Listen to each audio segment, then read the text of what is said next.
sebelumnya saya juga pernah mengajar mata kuliah manajemen strategik. Oke.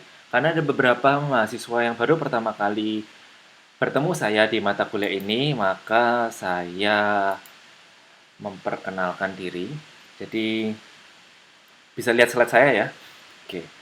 Nama saya Aditya Nugroho. Jadi saya berasal di kota Malang, Indonesia. Kemudian saya sekarang berada di Taiwan untuk bekerja, untuk bekerja. Kemudian riwayat pendidikan saya pada tahun 2008 menempuh pendidikan S1 saya di Universitas Brawijaya, Indonesia, Malang, jurusan Teknologi Industri Pertanian. Kemudian tahun 2015 saya menempuh pendidikan S2 saya di Universitas Brawijaya, eh, jurusan Bisnis dan Manajemen ya. Kemudian di tahun 2017 sampai 2023 saya menempuh pendidikan S3 saya di National Cheng Kung University Taiwan dengan jurusan Teknik Industri dan Manajemen.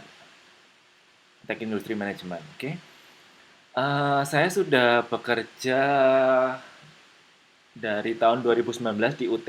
Jadi saya sudah dari tahun 2019 menjadi tutor UT. Saya pernah mengajar mata kuliah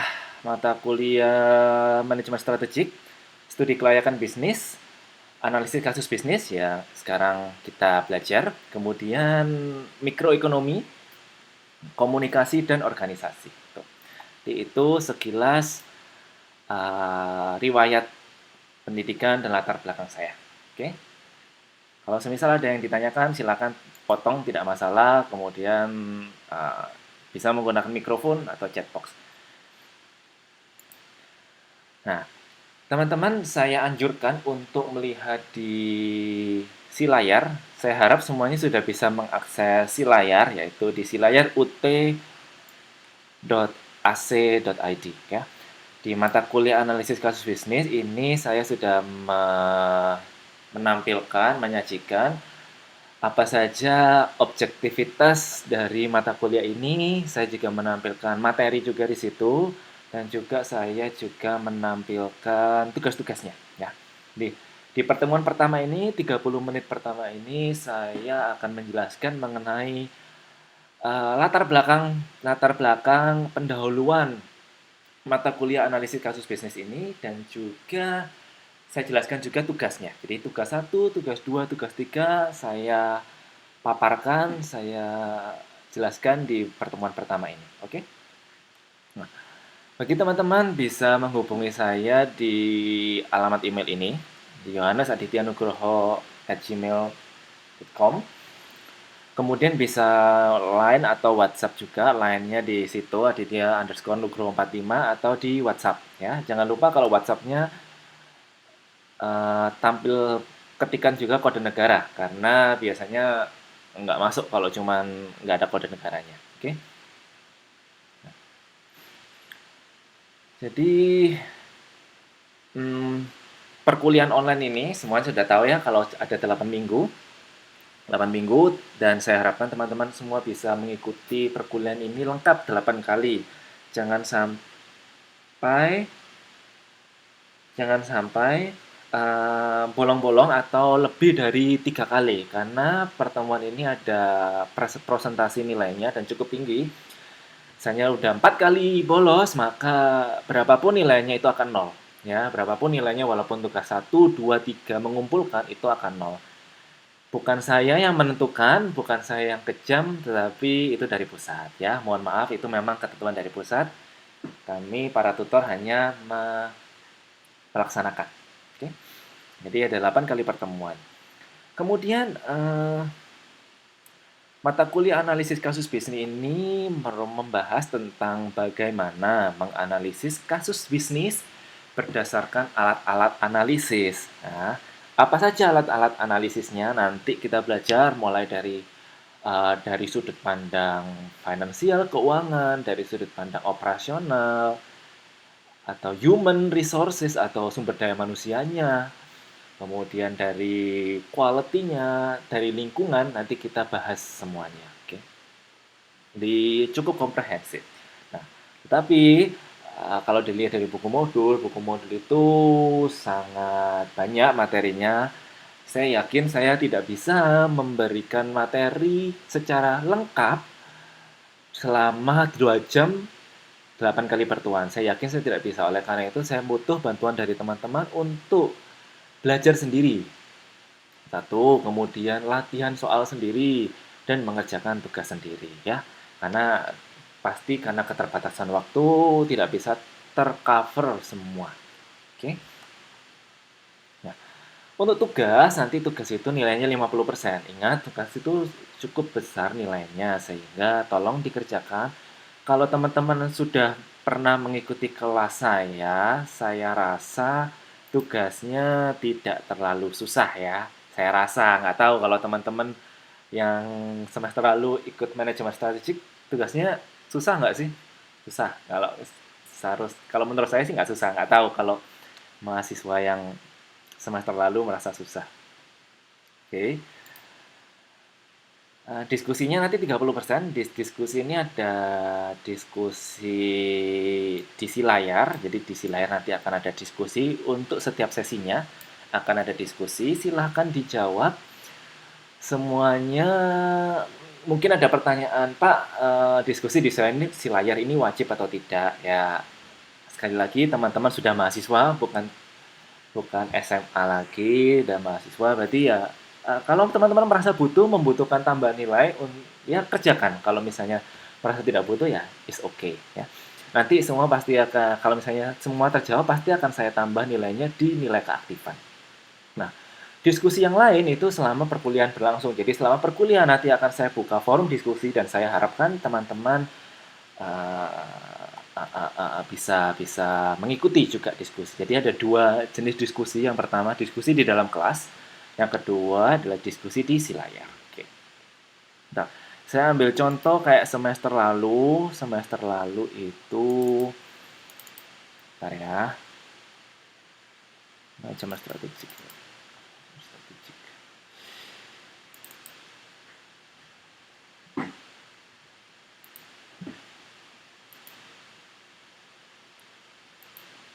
Oke,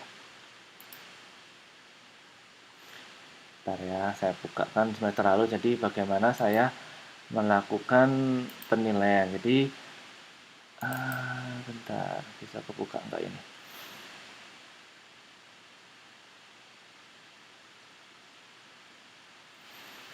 Bisa lihat slide saya ya? Bisa lihat layar saya ya? Kalau nggak bisa lihat, tolong. Bisa, Pak. Oh, thank you. Oke, good. Jadi ini nanti setiap kemarin, sorry untuk mata kuliah manajemen strategik saya nggak jelaskan.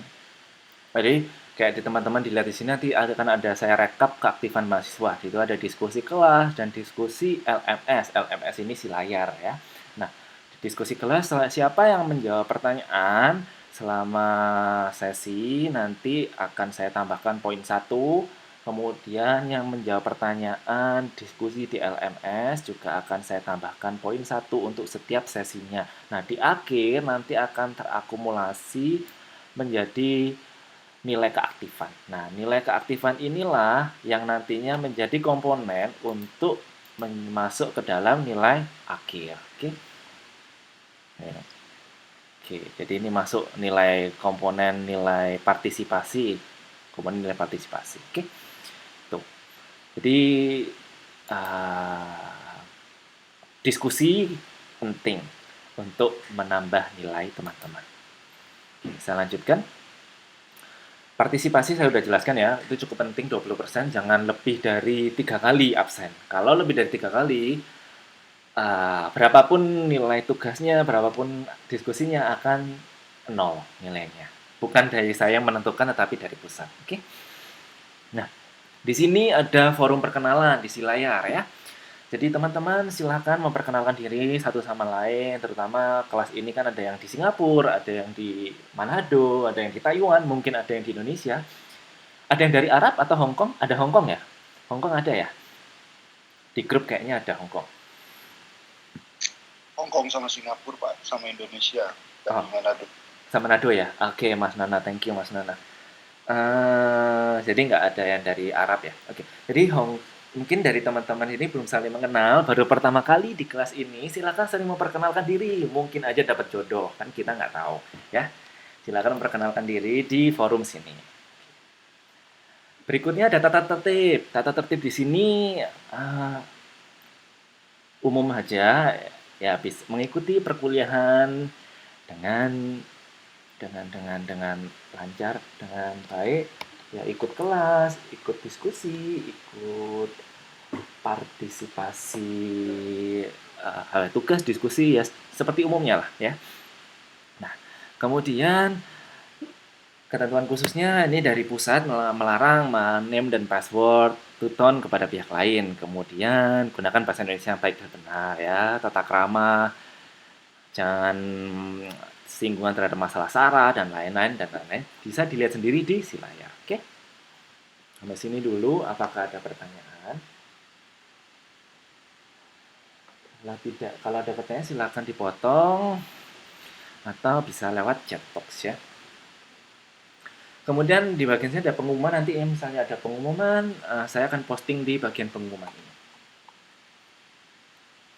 Nah, di sini layar saya sudah tuliskan setiap sesinya, mulai dari sesi 1, 2, 3, sampai sesi 8. Nah, apa saja yang saya tuliskan dan saya sediakan di si layar? Yang pertama adalah kompetensi, jadi harapannya mas teman-teman setelah mengikuti perkuliahan ini apa yang didapat ya? Apakah belajar misalnya nih pertemuan pertama nanti kita akan belajar menjelaskan mengenai laporan keuangan dan menghitung rasio keuangan. Nah, nanti teman-teman diharapkan mampu untuk belajar mengenai hal ini. Hal ini. Mode kuliahnya online, partisipatif, kemudian ada juga materi inisiasi. Nah, di bagian bawah sini ada materi inisiasi. Apa materi inisiasi ini adalah materi yang biasa saya gunakan selama perkuliahan. Jadi misalnya hari ini materinya silakan di-download di bagian sini materi pertemuan pertama. Nah, diharapkan teman-teman mendownload terlebih dahulu sebelum perkuliahan dimulai ya. Kalau ada pertanyaan lagi wajib atau tidak Pak? Ya, kembali ke diri masing-masing. Kalau merasa butuh, silahkan di-download ya. Mungkin biasanya di sini sudah tuliskan sudah saya tuliskan pertanyaan-pertanyaan diskusi. Jadi ketika nanti mendownload sebelum perkuliahan berlangsung, ketika ada pertanyaan diskusi teman-teman sudah punya jawabannya, tinggal tinggal menyampaikan jawaban diskusinya kan lumayan bisa nanti akan ada pertanyaan seperti ini bisa dipersiapkan. Tuh. Ini mengenai materi inisiasi atau materi perkuliahan. Berikutnya ada diskusi. Jadi yang seperti saya bilang tadi ada dua jenis diskusi. Yang pertama ada diskusi di selama perkuliahan dan diskusi di si layar. Nah, diskusi di si layar silahkan menjawab pertanyaan. Jawabannya nggak perlu ribet atau nggak perlu pusing. Gimana? Tinggal jawab aja dengan singkat, padat, jelas dengan menggunakan bahasa sendiri, ya. Nah, kayak misalnya diskusi yang pertama ini.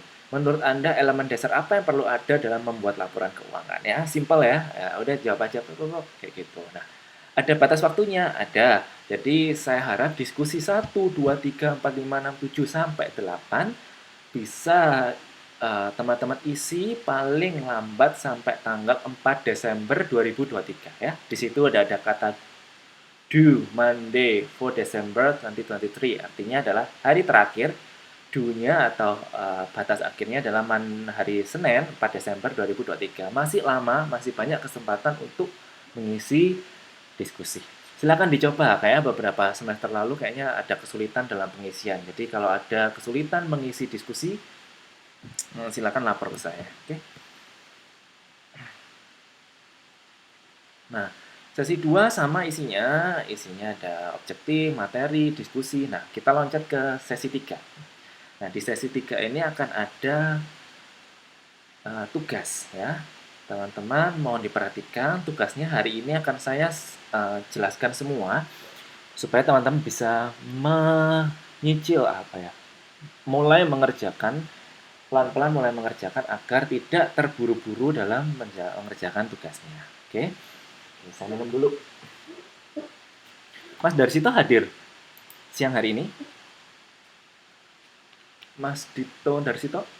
Hadir Pak. Hadir. Ada Pak. Oh, hadir. Oke, Mas Darsito, saya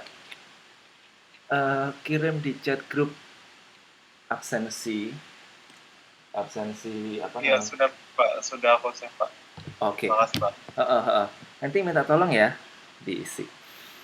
Iya boleh Pak.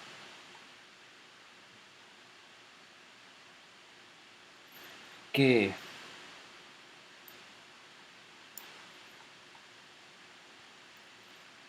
Oke, di pertemuan 3 sama isinya ada materi inisiasi, kemudian nah di sini ada materi tambahan ya studi kasus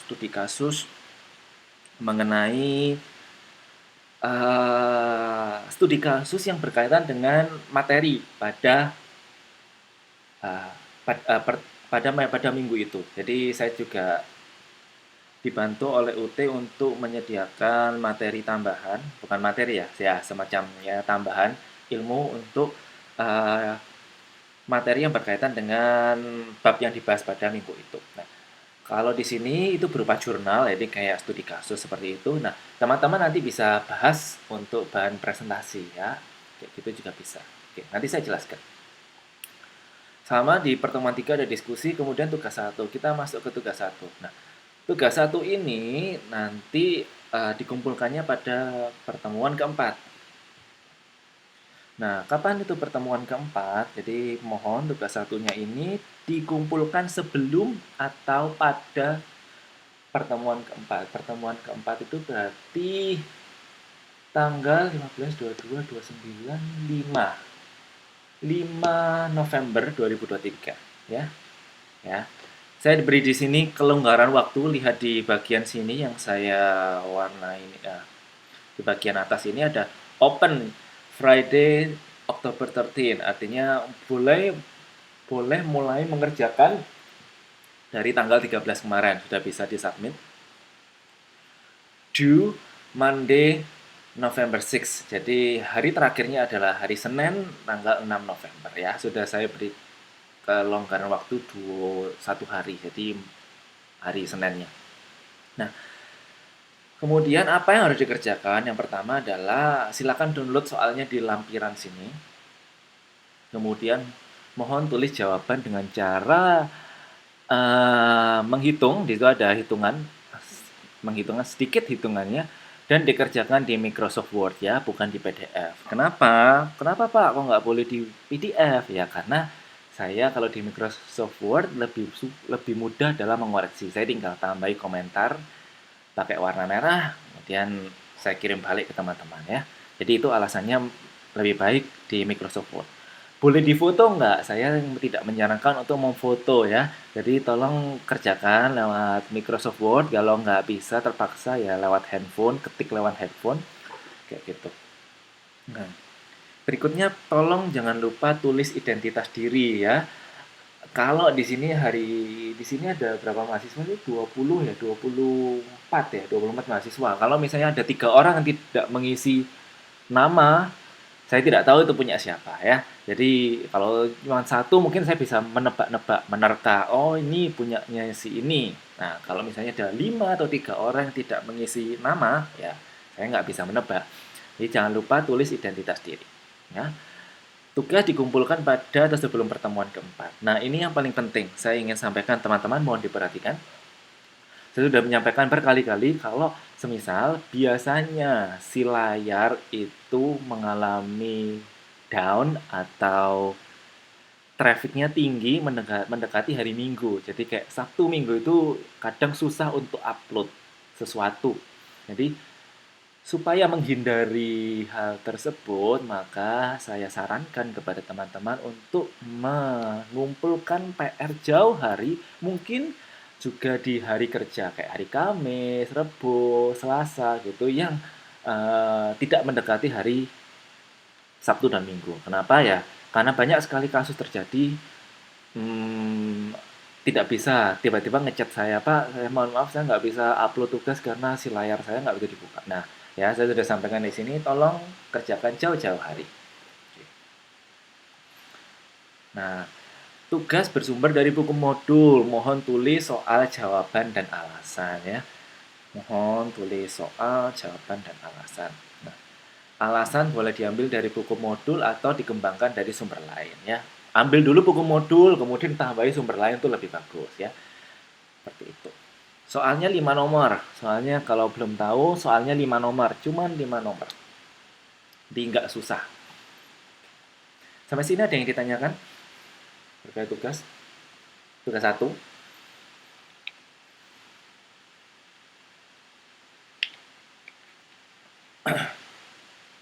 Tadi Cukup, Pak. sudah.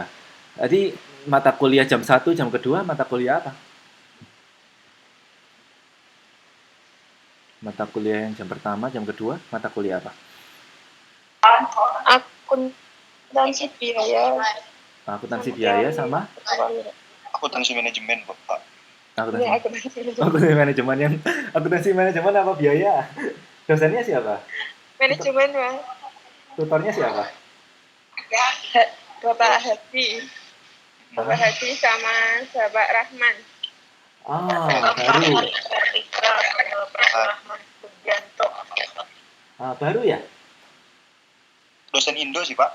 Oh, di Indo ya? Iya, sekarang Iya, Pak, banyak. baru, Pak. Iya, Pak Ferry itu resign. Pak Ferry resign. Iya, Ah, Pak Ferry ya. iya resign. Ini dia udah kerja di Taiwan sih, udah kerja di Taiwan. Ya mungkin sibuk. Sekarang banyak dosen Indo sih, dosen Indo yang ngajar Taiwan. Ya nggak apa-apa. Oke, akuntansi manajemen. Akuntansi manajemen. Susah ya akuntansi manajemen ya. Akuntansi manajemen. Oke, good. Oke, saya lanjutkan ya. Masuk ke sesi 4 isinya sama, nggak saya bahas. Masuk ke sesi 5. Nah, di sesi 5 ini akan ada tugas kedua. Oke. Bentar ya. Sesi 5. Sesi 5 turun bawah. Nah, sama isinya ada objektivitas, ada materi tambahan, ada studi kasus, diskusi juga sama. Silakan diisi maksimal tanggal 4 Desember. Ada tugas 2. Nah, tugas 2 ini cuman 5 nomor juga. 5 nomor juga. Seingat saya 5 nomor ya. Nah, dikumpulkannya di pertemuan ke-6 ya, masih sangat sangat panjang waktunya. Pertemuan ke-6 itu kalau nggak salah sih 20 November. 20 November. Oh, 19 November tapi saya kasih kelonggaran waktu sampai hari Senin ya. Hari Senin jam 3 sore, 3 PM ya. Jadi batas waktunya Senin 20 November bisa dilihat di sini open and due. Opennya itu artinya teman-teman bisa mulai mengerjakan dari 2 hari yang lalu jam 3 sore sampai hari Senin dari Senin 20 November jam 3 sore ya. Eh, Sekali lagi saya ingatkan jangan mepet-mepet karena si layar ini sering down di hari weekend. Ya. Sama kerjakan soalnya, silakan unduh soalnya di sini, di-download. Tulis jawaban di Microsoft Word. Jangan lupa tulis nama, kemudian tulis soal, jawaban, dan alasan. Dan alasan boleh dikembangkan dari jawaban lain. Buku modul, jawaban lain boleh. Oke? Soalnya cuma 5 kalau nggak salah ya. Saya cek. Bentar saya cek. Biar saya nggak dimarahin. Ya, soalnya cuma 5 dari modul ya. Pilihan ganda, tinggal tulis jawabannya. Oke, berikutnya. Sekarang masuk ke sesi 7 ya, tugas 3. Nah, tugas 3 ini saya minta presentasi. Presentasi, tolong diperhatikan. Jadi, tugas 3 ini berupa presentasi kelompok. Nah, setiap anggota wajib mengupload tugas dalam bentuk PPT sederhana atau PDF ya. Sekali lagi, setiap anggota berarti setiap orang wajib mengupload tugas dalam bentuk PPT sederhana atau PDF. Nah, apa sih maksudnya PPT sederhana atau PDF ini? Karena di si layar ini ada maksimum maksimum upload tugasnya itu kayak nggak salah 500 megabyte ya itu termasuk kecil. Jadi tolong kalau PPT-nya ini banyak gambarnya, banyak pernak-pernik cantiknya, tolong dibikin aja sederhana supaya bisa diupload ya. Tapi ketika ketika presentasi mau mempercantik nggak masalah. Jadi kalau upload yang biasa aja nggak apa-apa. Atau dibentuk PDF biasanya kapasitasnya memorinya lebih kecil ya. Jadi setiap orang tolong mengupload tugasnya. Kenapa kok setiap orang ya supaya menjadi bukti ke pusat bahwa setiap orang mengerjakan tugas. Nanti loh kok ini ada yang kok kerjain tugas ada yang enggak gitu. Jadi kalau setiap orang mengupload nah, buktinya oh setiap orang mengerjakan tugasnya. Oke.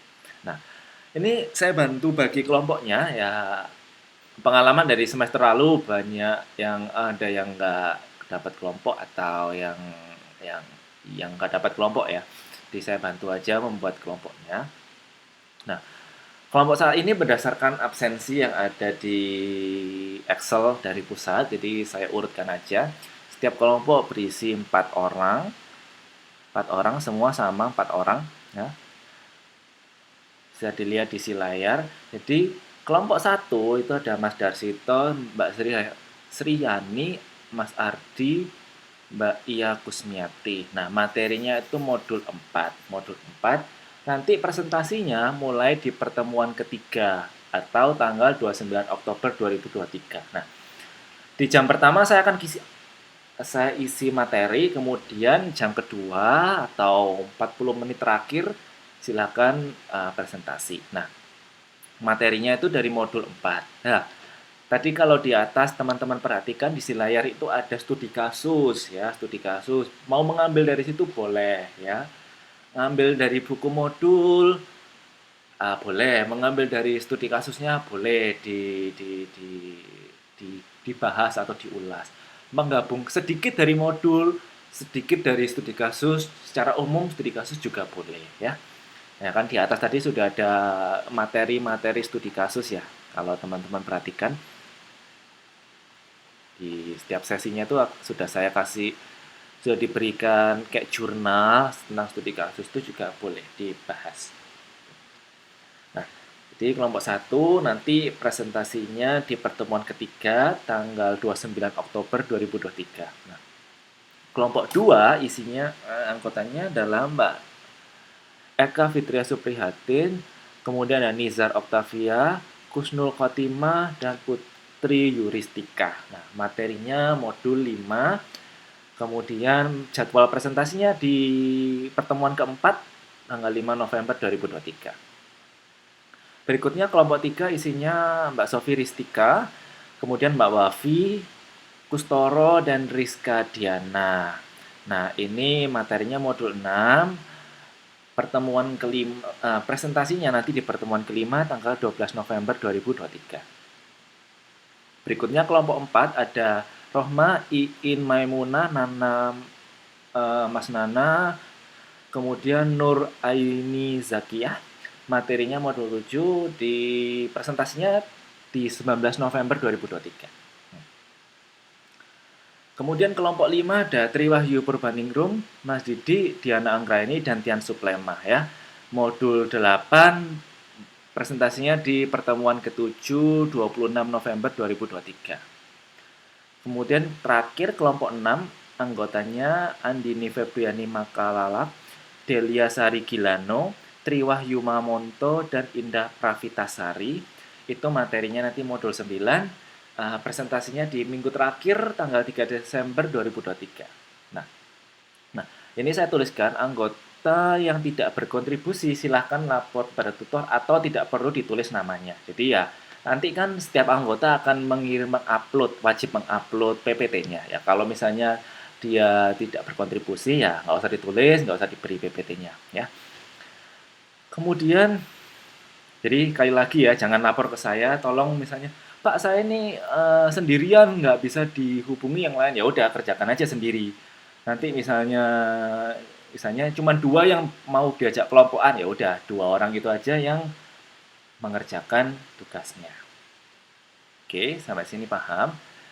Jadi sekali lagi kalau yang nggak mau diajak bekerja sama ya silahkan, tidak perlu tulis namanya, kerjakan saja sendiri. Nah, untuk mempersingkat biasanya misalnya nih modul 9 ada berapa halaman, misalnya modul 9 KB2 berapa halaman, tinggal bagi aja empat orang, kamu halaman sekian sampai sekian, kamu halaman sekian sampai sekian, orang C halaman sekian sampai sekian, nanti digabung jadi satu. Nah, eh, mungkin ada pertanyaan, Pak, ini misalnya saya tuker urutan boleh nggak? Urutan maksudnya saya presentasi duluan di minggu ketiga.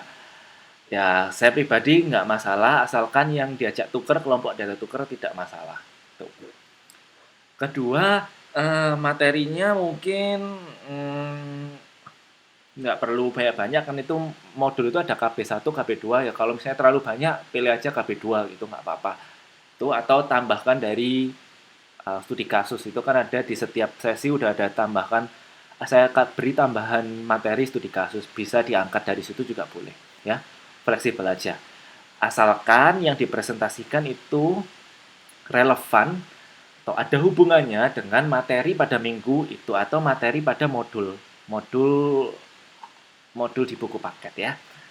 Tujuannya kenapa sih? Tujuannya supaya teman-teman juga belajarnya lagi belajar double kayak gitu. Kalau cuma mendengarkan saya, nah mungkin ngantuk ya. Tuh. Materi 8 tidak ada apa-apa. Oke. Ini kapan dikumpulkannya?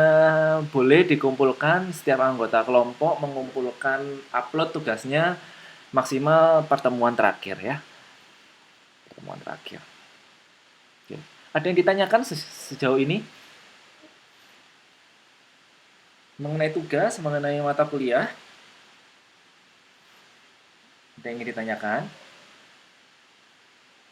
Untuk slide-nya tidak dibatasi ya, Pak? Slide-nya nggak dibatasi ya, dikira-kira karena saya beri waktu sekitar maksimal 1 jam dengan tanya jawab ya. Jadi ya dikira-kira, jangan sampai udah buat tapi nggak kebaca kan sayang. Jadi ya kayak 20-an ya. Dikira-kira sendiri. Waktunya sekitar 40 Oke, Pak. menit lah. Oke. 45 menit. Oke, Pak. Ya, sekitar itu ya. Makasih Mbak Putri. Oke, ada lagi yang ditanyakan?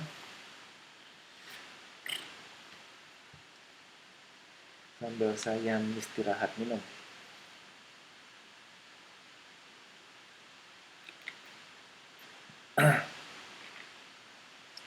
Kalau nggak ada, pelan-pelan saya masuk ke materi ya.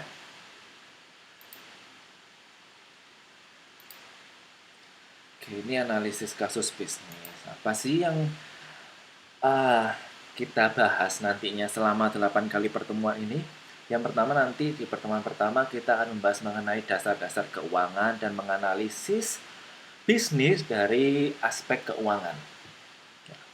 Kemudian kita nanti pertemuan kedua belajar mengenai bagaimana kita memutuskan investasi. Jelas ya, kita mempunyai bisnis kadang-kadang kita harus berinvestasi. Investasi apa? Investasi membeli mesin, investasi orang, jadi kita rekrut orang atau rekrut orang yang pandai, itu juga investasi. Investasi lokasi, investasi gudang, nah, semuanya kita investasi, kita belajar bagaimana membuat investasi yang baik. Kemudian di pertemuan 3 nanti kita belajar mengenai strategi proses penentuan lokasi. Ya. Ya Mbak Diana. Oke.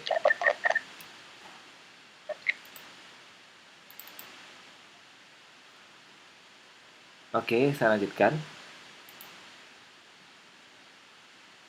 Kemudian di pertemuan 4 nanti kita belajar mengenai analisis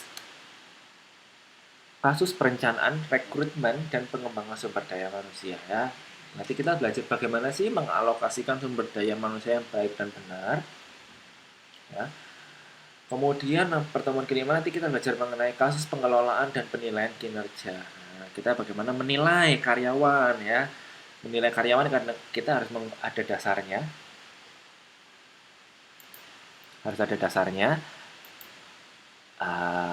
Kemudian pertemuan ke-6 nanti belajar mengenai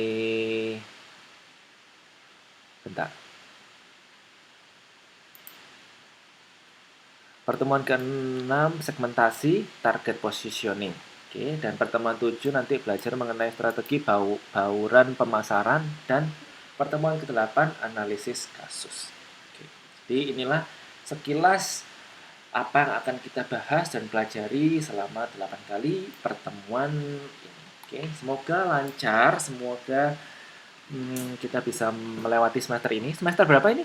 6 ya? Semester 6 ya? Semester 6. 6 Pak. Mantap. Kurang setahun lagi ya berarti ya? Kurang 1 tahun Ya lagi. tahun depan sudah kan Pak. Tahun depan kenapa? Tahun depan udah Pak. Mudah-mudahan wisuda Pak. Oh gitu. Terus berarti semester 8 udah nggak ada ya? Karya ilmiah? Ya. Karya ilmiah? Ya. Karya Ya ilmiah. kurang 1 semester, tolong diikuti dengan benar supaya nilainya IPK-nya nanti bagus. Nah kalau IPK-nya bagus kan nanti ini bisa di ijazahnya mungkin bisa lebih bagus ya. Tuh. Nah semoga lulus semua. Oke. Jangan ada yang ini nggak? Saya lupa tanya, ada yang halte nggak? Ada yang berhenti nggak? Cuti nggak dari semester lalu? Kalau dari semester lalu enggak sih Pak kayak. Nggak ada ya? Tidak ada, Pak. Nggak ada. Syukur ya, syukur. Ya syukurlah nggak ada yang ini, nggak ada yang Kita tetap solid. solid. Amin. Pak. Ya semoga solid manajemen. Ya jangan sampai ada yang putus ya, udah tinggal selangkah lagi, jangan ini eman banget, sayang banget. Oke, yuk kita diskusi dulu. Diskusi dulu. Ada yang tahu nggak sih apa pilar dari manajemen? Nah, kita kan kemarin sudah belajar, udah semester 6 kan, sudah banyak belajar. Kira-kira apa sih pilar-pilar manajemen ini? Saya semester 4, Pak. Dan namanya dulu. Nama dulu. Pak. Mas, Nana. Nah. Oke, Mas Nana dulu. Oke, bentar saya Pertama catat dulu. perencanaan Pak atau planning. Terus yang kedua pengorganisasian Pak. Terus yang ketiga itu kalau nggak salah pengimplementasian atau pelaksanaan. Terus yang keempat itu pengontrolan atau pengendalian Pak. Oke, good, very good. Oke, yang lain mungkin ada pendapat yang lain? Apa sih 4 pilar dari manajemen? Makasih Mas Nana. Good. Yang lain mungkin? Putri, Pak. Mbak Putri Yuristika, silakan. 4 pilar. Yang pertama planning atau perencanaan, yang kedua organizing atau pengorganisasian, yang ketiga actuating atau penggerakkan atau tindakan, yang keempat controlling atau pengontrolan. Oke, very good. Thank you Mbak Putri, udah pinter-pinter ya. Good. Yang lain yuk, biar nggak ngantuk, baru makan siang ngantuk. Yang lain? Saya belum dengar dari tim dari Manado, mungkin mau mencoba menjawab.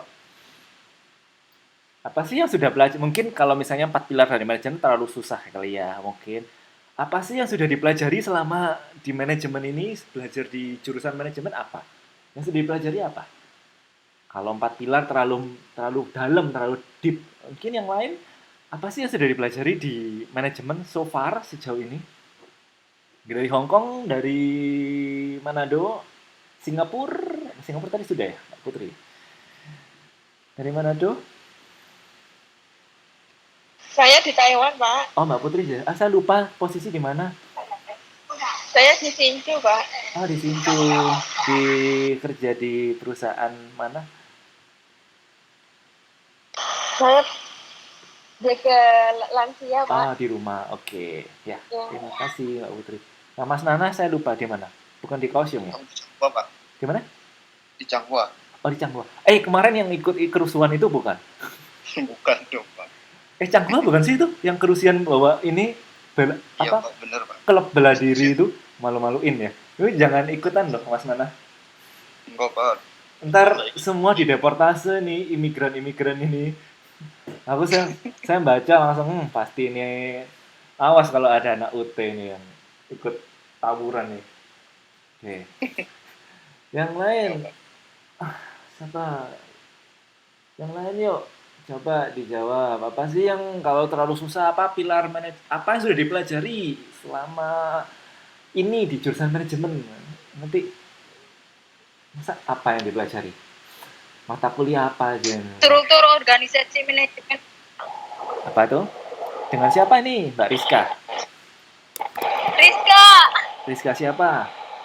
Rizka Diana. Apa? Mbak Rizka Diana. Iya.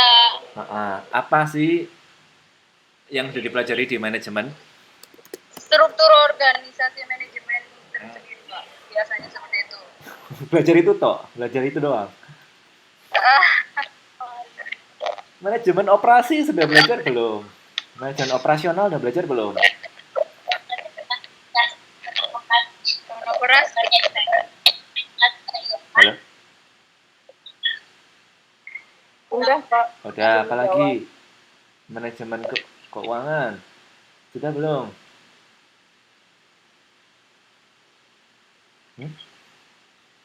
Oke, yang lain? Mbak Rizka timbul tenggelam. Pak, jawab. Udah, ya. Apa aja yang dipelajari? Ya itu sebenarnya adalah apa yang teman-teman sudah pelajari. Mata kuliah itu juga merupakan pilar dari manajemen, yaitu manajemen operasional, manajemen keuangan, manajemen sumber daya manusia, manajemen pemasaran, itu juga termasuk pilar-pilar dari manajemen. Oke. Berikutnya, pertanyaan paling mendasar, kenapa teman-teman perlu belajar analisis kasus bisnis? Kenapa? Kenapa sih perlu belajar? Karena semakin sekarang kan dunia perbisnisan semakin berkembang ya Pak. Apalagi Cina kan sekarang sudah menguasai perekonomian dunia. Jadi kita juga perlu mendalami menganalisis suatu bisnis. Okay. Karena kalau kita nggak mempelajari dan mengamati suatu bisnis yang ada, nantinya perekonomian kita di Indonesia juga bisa dikuasai sama orang luar kayak Cina. Oke, thank you. Makanya sekarang kan banyak dibutuhkan lowongan-lowongan kerjaan yang berhubungan dengan bahasa Mandarin, tulisan Mandarin, karena perekonomian kita sudah dikuasai oleh Cina. Betul, ya. Bisa ini ya, jadi belajar bahasa penting ya. Oke. Yang lain? Iya. Terima kasih Mbak Rizka Diana. Mbak Rizka kan ini ya? Iya. Oke. Yang lain? Kenapa kita perlu belajar? Satu-satu. Indah, Pak. Siapa dulu? Rizka Pak tadi. Indah. Indah, kayak Mbak Indah. Indah Ya, kenapa kita Pravitasari. perlu belajar analisis kasus bisnis? Karena untuk saat ini di era globalisasi itu perubahan dalam dinamika masyarakat itu sangat cepat. Jadi kalau kita harus menganalisis bisnis apa yang bisa kita kembangkan di masyarakat, dan yang kemungkinan besar akan terus bertahan di era globalisasi, di mana para bisnismen yang dari luar masuk ke Indonesia itu kan pastinya akan bersaing dengan kita yang di bisnis lokal. Jadi bagaimana cara kita mengetahui persaingan apa dan bisnis apa yang harus dikembangkan agar bisa mengikuti persaingan itu.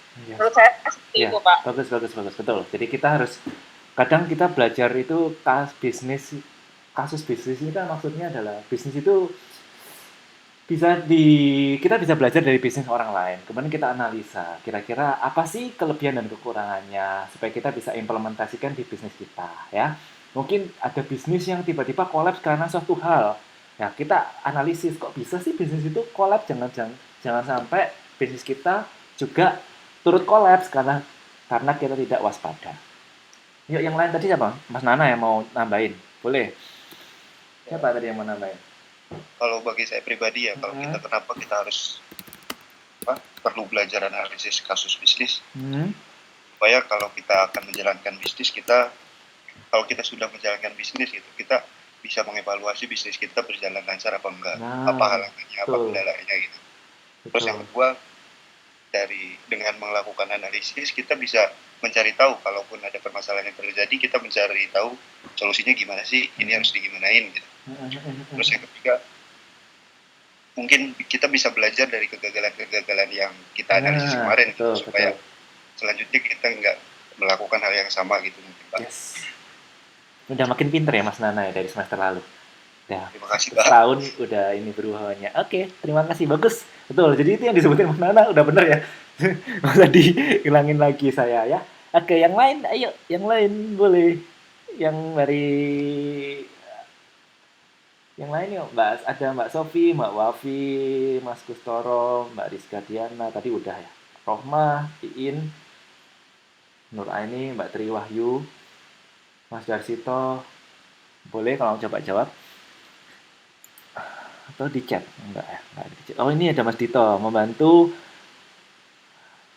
kita memahami pelanggan yang lebih baik, mengantisipasi kebutuhan mereka yang berubah-ubah, memenangkan persaingan serta menghasilkan produk dan inovasi ke pasar. Oke, kemudian ya Mbak Tian Suplema bisa membantu kita menekan anggaran dan pengambilan keputusan. Yes, itu juga benar, mengambil keputusan karena nanti di minggu kedua kita belajar mengenai mengambil keputusan investasi.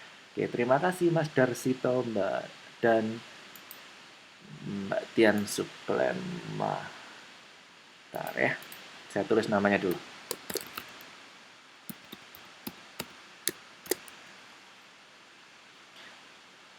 Gantian Suplema. Bentar ya.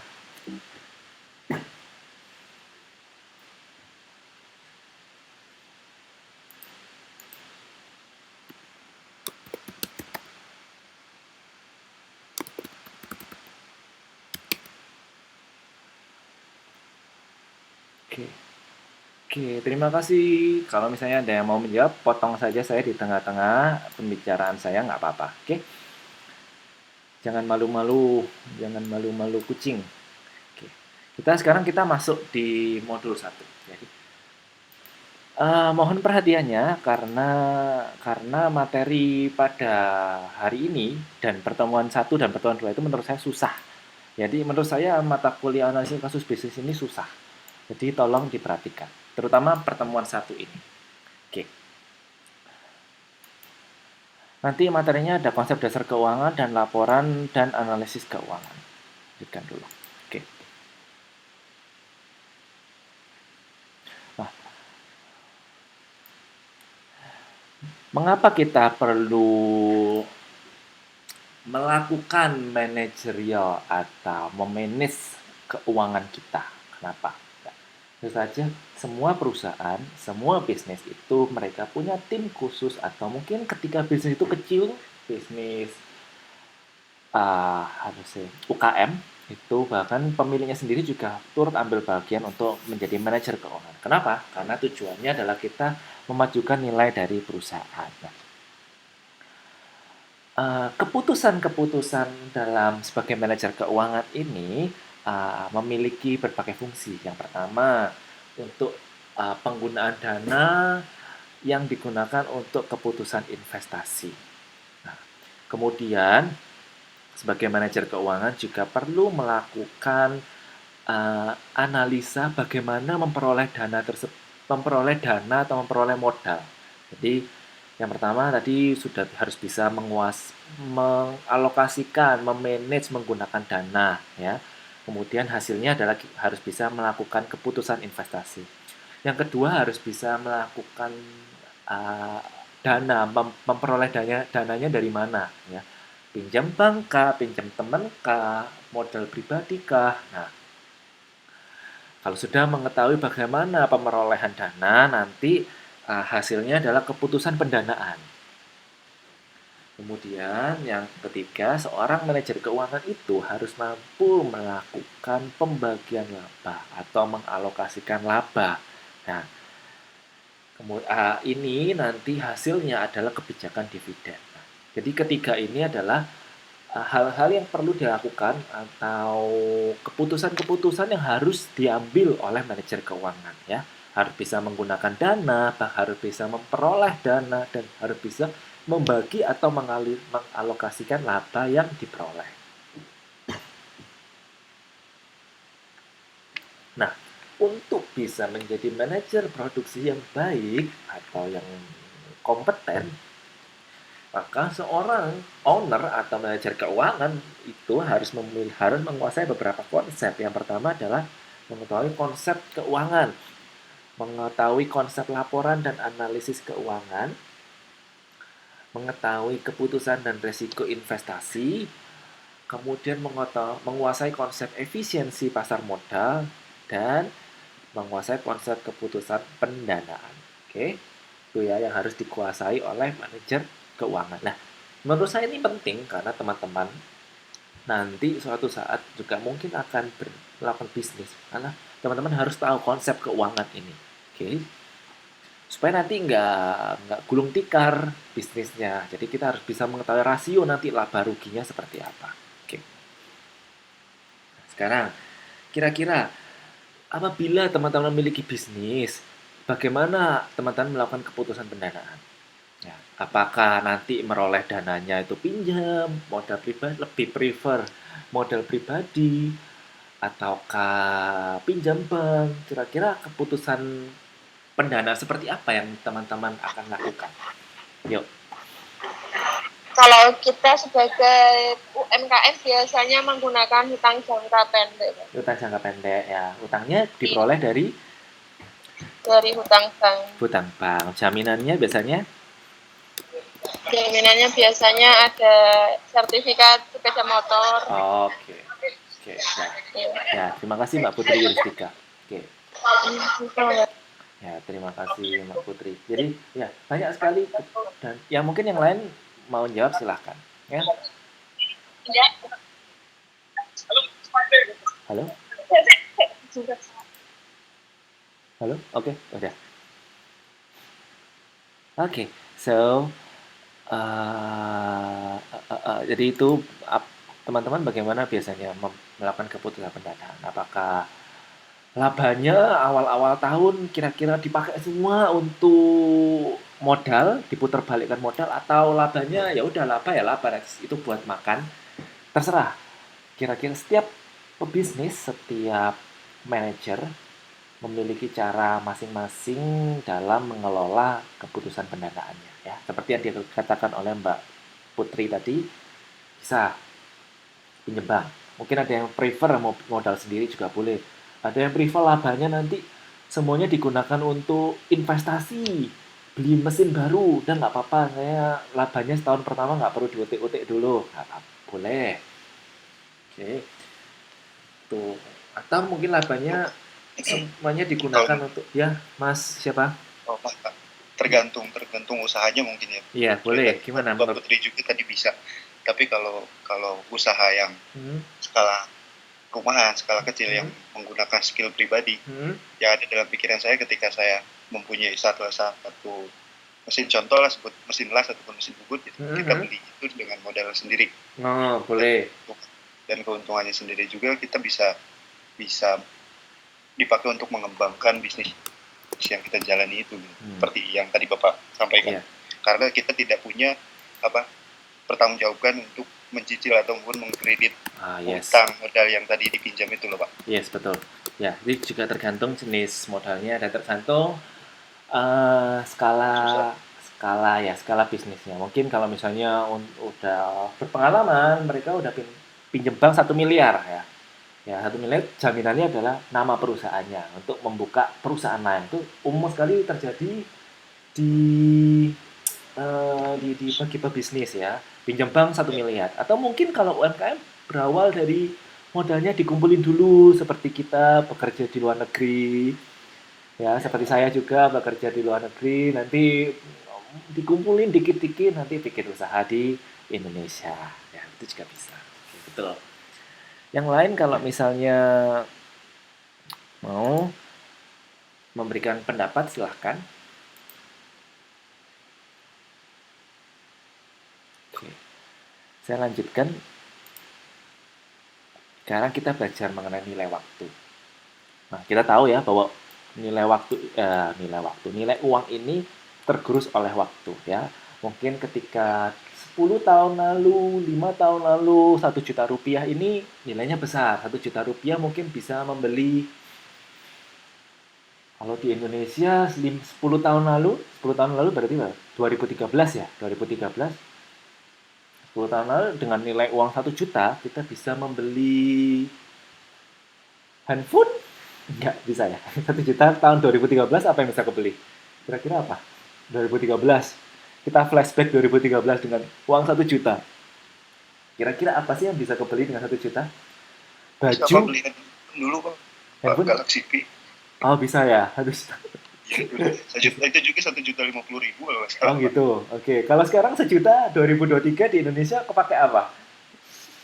Bisa apa ya? Handphone bisa nggak? Bisa ya? Pasti bisa ya?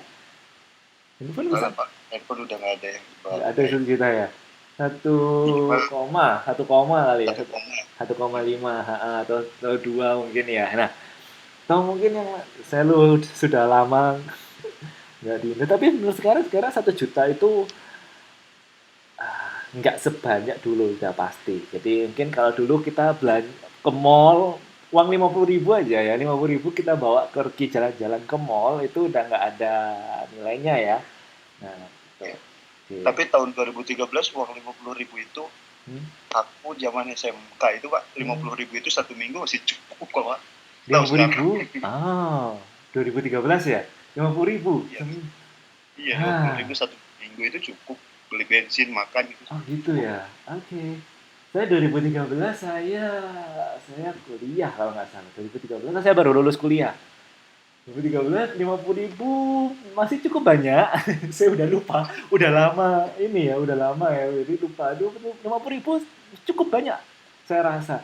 Kalau sekarang Benar. udah, aduh, makannya 25.000 nggak sih di Indonesia? Nggak tahu di Manado berapa sekali makan? 50.000? Enggak.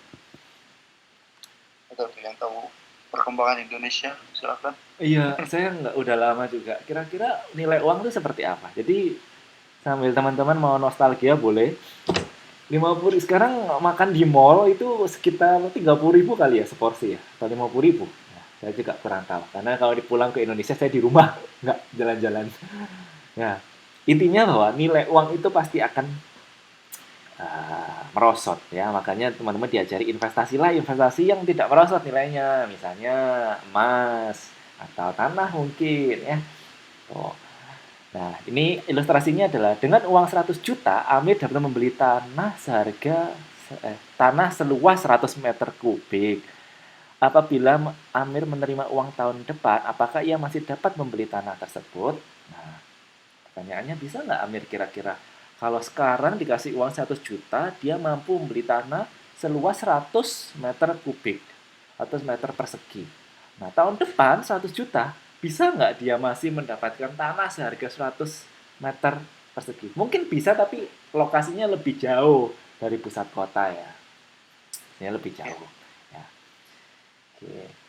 Tahu dengan uang 10.000 tahun lalu Buminah dapat membeli telur 1 kilogram di pasar. Kini Buminah harus menambah lagi 2.000 untuk jumlah telur yang sama. Nah, hal-hal semacam inilah yang disebut dengan munculnya perubahan harga yang disebabkan oleh faktor ekonomi mikro dan makro. Nah, akan ada muncul opportunity cost. Nah, mungkin teman-teman yang di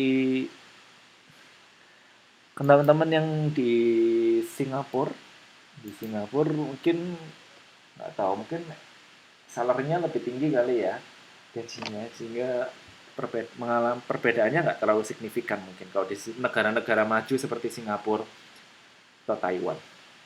Nah, kira-kira kenapa sih hal-hal tersebut bisa terjadi? Kenapa ada opportunity cost yang terjadi yang saya sebutkan tadi? Kenapa uang itu nilainya merosot? Kenapa hal itu bisa terjadi? Kira-kira kenapa? Ya, teman-teman kenapa? Di Taiwan merosot nggak nilainya? merosot Pak, akhir-akhir ini merosot Pak. Nilai tukar Kenapa? juga merosot. Merosot, Pak. Kenapa? Nilai tukar Kok ada jadi curhat? krisis inflasi. Inflasi, betul. Thank you, Mas. Inflasi. Ya, kenapa itu terjadi? Kenapa? Yang tadi yang mau, kenapa merosot Mas selain inflasi?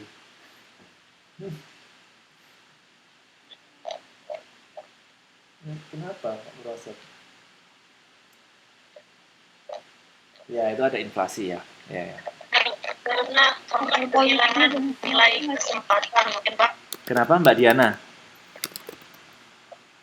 Karena kehilangan nilai kesempatan Oh untuk yes. memiliki suatu barang tersebut gitu, Pak. Hmm.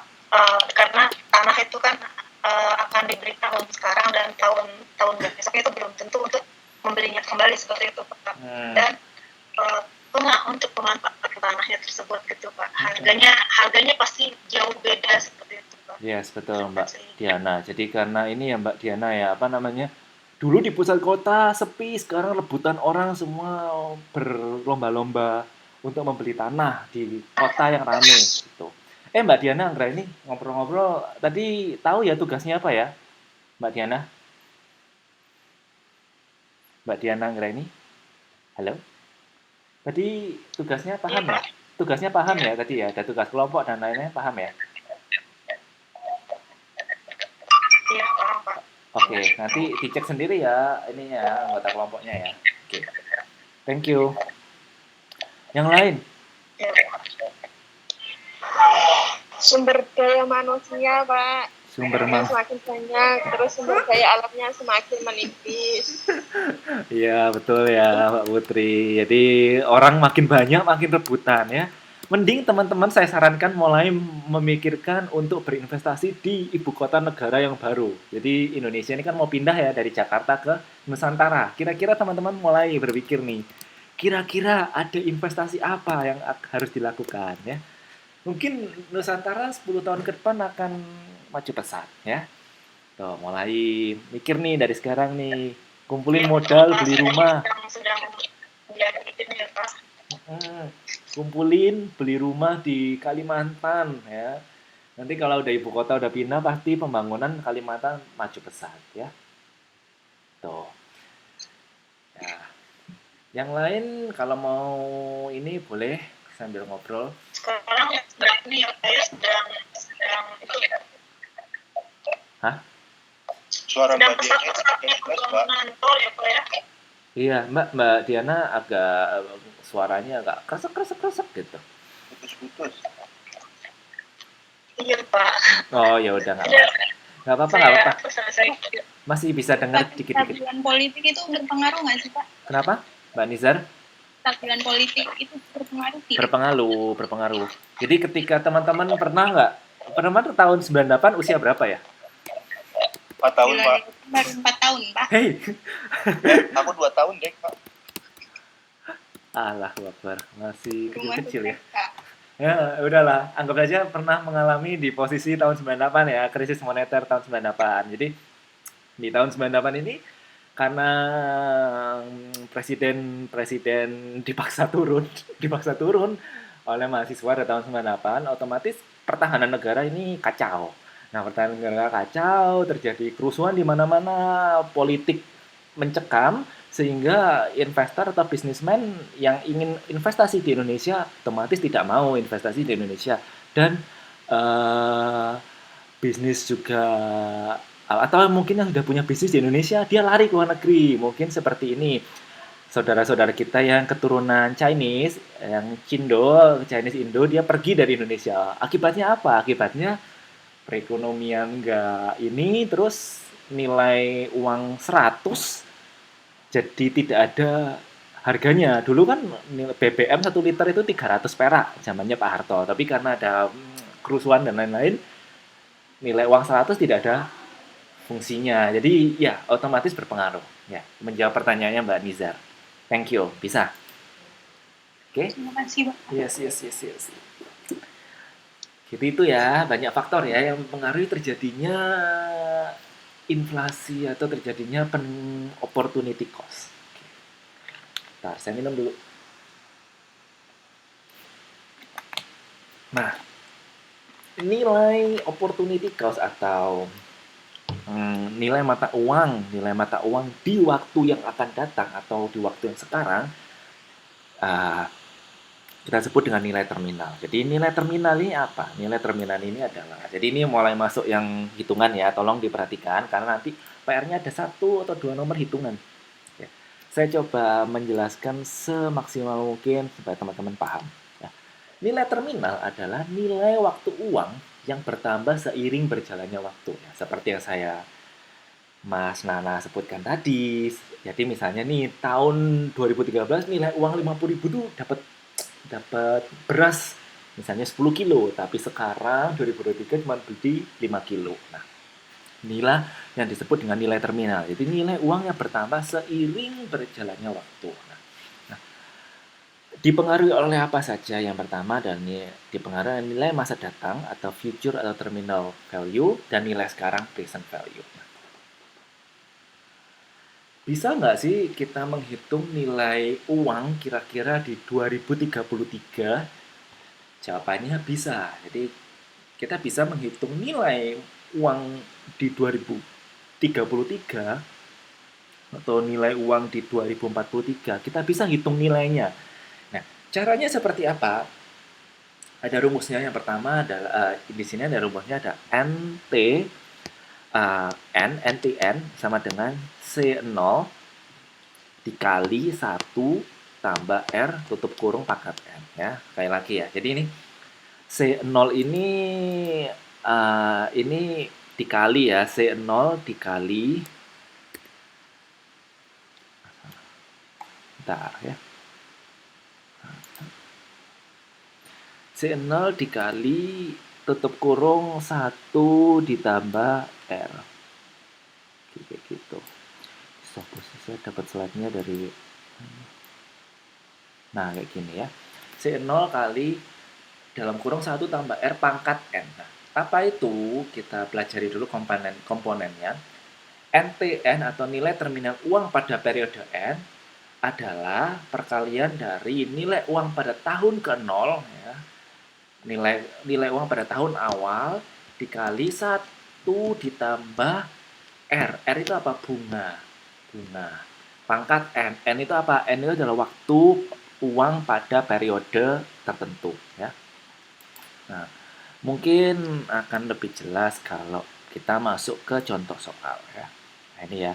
Jadi misalnya 10 tahun ke depan uangnya bagaimana? Nilai uang bagaimana ya? 10 tahun ke depan berarti N-nya berapa? 10. 5 tahun ke depan berarti N-nya berapa? 5. 20 tahun ke depan berarti N-nya berapa? 20. Jadi kita bisa menghitung nilai mata uang 20 tahun ke depan. Oke, kita masuk ke contoh soal. Oke. Anda diumpamakan sebagai manajer keuangan yang diminta untuk memutuskan menempatkan uang perusahaan yang menganggur di berbagai bank dalam bentuk deposito dalam berbagai alternatif periode jangka waktu. Jadi, just imagine that you are a manager. Tolong diimajinasikan teman-teman dalam manajer keuangan, financial manager ya. Digunakan untuk memutuskan kira-kira uang menganggur di bank ini dalam bentuk periode tertentu kira-kira berapa. Nah, jadi ada deposito di bank A, deposito di bank B, deposito di bank C, dan deposito di bank D. Ya. Uang awal atau uang yang ditempatkan di deposito A atau uang penerimaan banknya itu, jadi uang yang ada di bank itu yang pertama adalah 1.500.000.000, di bank B 2 miliar, deposito C itu 2,5 miliar, dan deposito D adalah 3 miliar. Nah, tingkat bunganya berbeda-beda dan periode depositonya juga berbeda-beda. Apa sih maksudnya Pak periode waktu? Nah, kalau teman-teman menaruh deposito di bank, ada yang pernah meletakkan deposito di bank? Teman-teman ada yang pernah nggak naruh deposito uang di bank? Nah, biasanya pernah nggak? Belum pernah? Pernah, Pak. Oh, pernah. Nah, deposito itu kan berarti uangnya tidak boleh diambil dalam jangka waktu tertentu ya. Tergantung kontraknya berapa tahun. Ada yang misalnya deposito 10 tahun, ada deposito 6 tahun, macam-macam. Nah, untuk di bank A tuh periode waktunya tidak boleh diambil deposito waktunya 6 tahun, bank B 4 tahun, bank C 2 tahun, bank D 6 tahun. Bunganya juga berbeda-beda. Nah, kira-kira mana sih yang menilai di masa depan itu kira-kira uangnya tuh jadi berapa gitu. Oke. Di jumlah penerimaan ini adalah jumlah uang yang ada di bank, uang yang ada di bank. Oke. Nih saya rangkum lagi di tabel, tolong diperhatikan daripada nanti ketinggalan. Oke. Jadi ya, kita hitung dulu dari deposito di bank A. Nah, Kira-kira pada tahun ke-6 berapa uang yang akan diterima atau uang yang akan dihasilkan dari deposito A? Dari deposito bank A. Nah, deposito A perlu diketahui bahwa periode waktunya 6, berarti N-nya berapa? N-nya berapa? N-nya 6 ya, karena periode depositanya 6 tahun. Jadi kan masukkan ke rumus NT 6 sama dengan C0, yaitu adalah uang yang ada di bank. Uang kita tuh berapa sih di bank? Nah, uang kita kan awalnya itu 1,5 miliar. Masukkan di situ C0-nya adalah 1,5 miliar. Nah, itu kurang 0,3 ya. Nanti tolong diperbaiki sendiri ya. Nah, ini harusnya nolnya tambah 0,3 lagi. Nah, kemudian dikali 1 tambah 10%. Nah, apa ini Pak 10%? 10% ini ada tingkat bunganya ya. Di sini ada tingkat bunga 10%. Nah, dipangkatkan 6. Nah, kenapa dipangkatkan 6? Karena N-nya 6. Karena N-nya periode waktunya 6. Kayak gitu. Nah, NT6 sama dengan, nah, Pak, gimana cara menghitung 1 tambah 10% pangkat 6? Ayo, gimana caranya? Coba di buku paket, itu ada bagian belakang, kalau nggak salah, buku modul itu ada tabel. Nah, kalau misalnya belum datang buku modulnya, di slide ini sudah saya letakkan tabel atau ya tabel untuk menghitung compound interest atau NPV ya. Lihat di sini bahwa di sini adalah bunganya 10%, jangka waktunya 6 tahun. Masuk lihat ke tabel. 10%, di sini bunganya 10%, jangka waktunya 6 tahun. Ketemu berapa? 1,77 ya. Nah, ini masukkan di sini. Jadi langsung masukkan di langsung mengganti nilai satu tabel ini. Paham ya? Bentar. Ini mungkin agak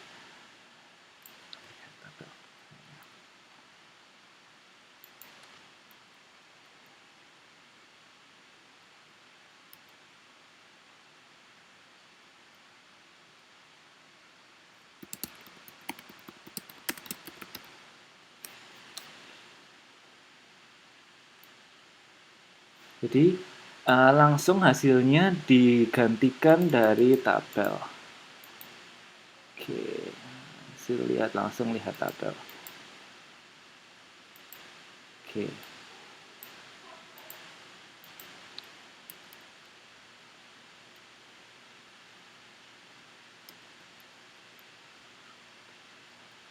Bentar ya, pelan-pelan. Jadi bagaimana untuk menghitung 1 tambah R pangkat 6 itu? Jadi teman-teman langsung melihat di tabel. Nah, caranya gimana? Caranya adalah ya lihat di tabel bunganya berapa, kemudian di tabel vertikalnya lihat ininya, tahunnya.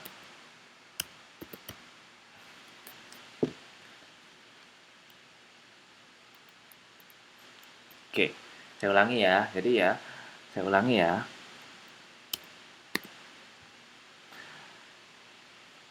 Untuk menghitung nilai terminal deposito A, yang pertama masukkan ke rumusnya C0 dikali 1 tambah R pangkat N.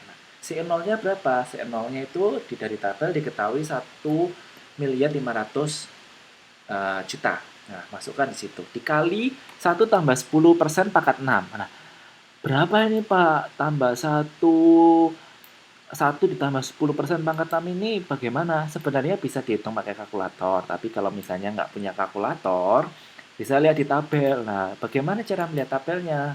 Dilihat. Tabelnya tadi bunganya 10%.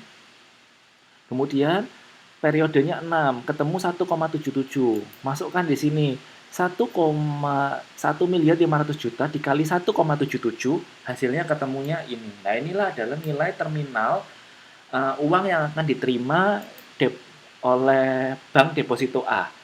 6 tahun ke depan itu nilainya uangnya berubah menjadi 2.657.000.000 rupiah. Oke. Sampai sini ada yang ingin ditanyakan? Cara melihat tabelnya.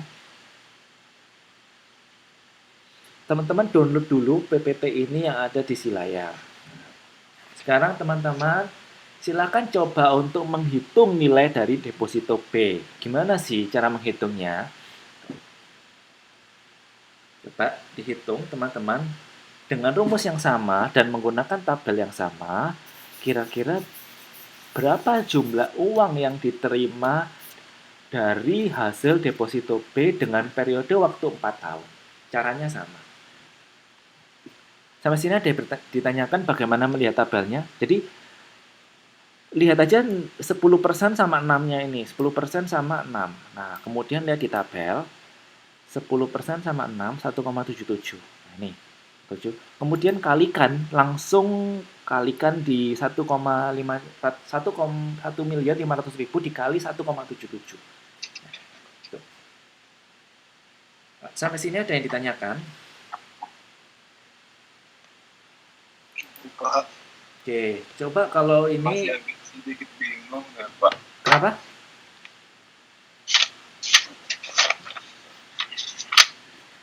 Coba dihitung nilai deposito B.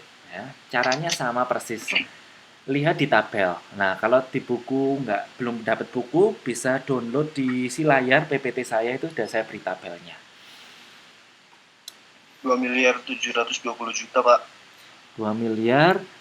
Bentar ya, saya cek. Deposito B ya. Oke. Ting ting ting ting ting. Yes. Iya, ada komanya.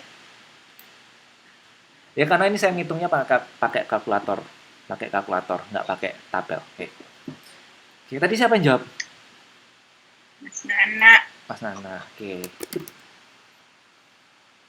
Nana sekian. Nanti tugasnya saya kasih poin ya. Tugas 1, tugas 1. Oke. Jadi ini. Jadi si 0 dikali 1 tambah R pangkat N. Kalau deposito B berapa? C0-nya adalah 2 miliar. Ya, 2 miliar. Nah, dikali 1 tambah R. R-nya berapa? Kalau deposito B 8%. Pinter. Tutup kurung. Pangkat N. N-nya berapa? Kalau deposito B 4. Nah, kemudian kalau nggak punya kalkulator, silakan lihat di tabel. Ada 8% sama 4. Yuk, kita lihat di tabel bareng-bareng. Nah, di sini ada 8%. Di tabel 8% sama periodenya 4. Ketemu berapa? 1,36.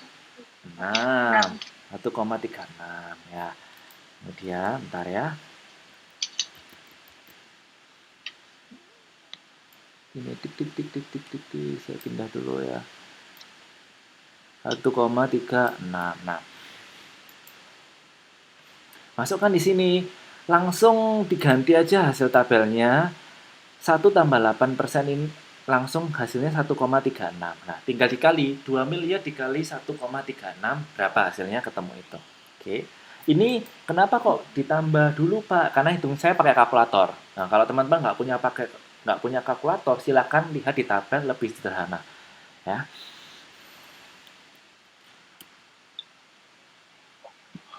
Ada yang ingin ditanyakan sampai sini? Dipahami Pak. Ya, silakan dipahami dulu 2 menit.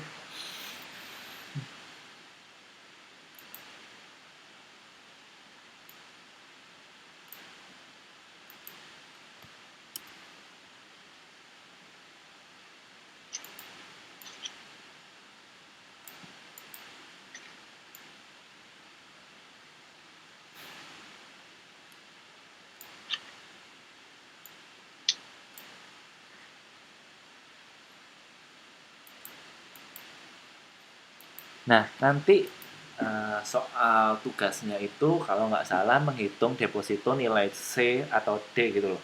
Lupa saya. Caranya nggak bisa ya berarti ya untuk mengerjakan soal tugas 1 ya. Langsung dikerjakan supaya tidak lupa caranya ya. Langsung dikerjakan. Jadi nanti kalau nggak salah soalnya itu soal tugas 1 nomor 1 itu saya minta untuk menghitung deposito nilai terminal deposito C. Yes.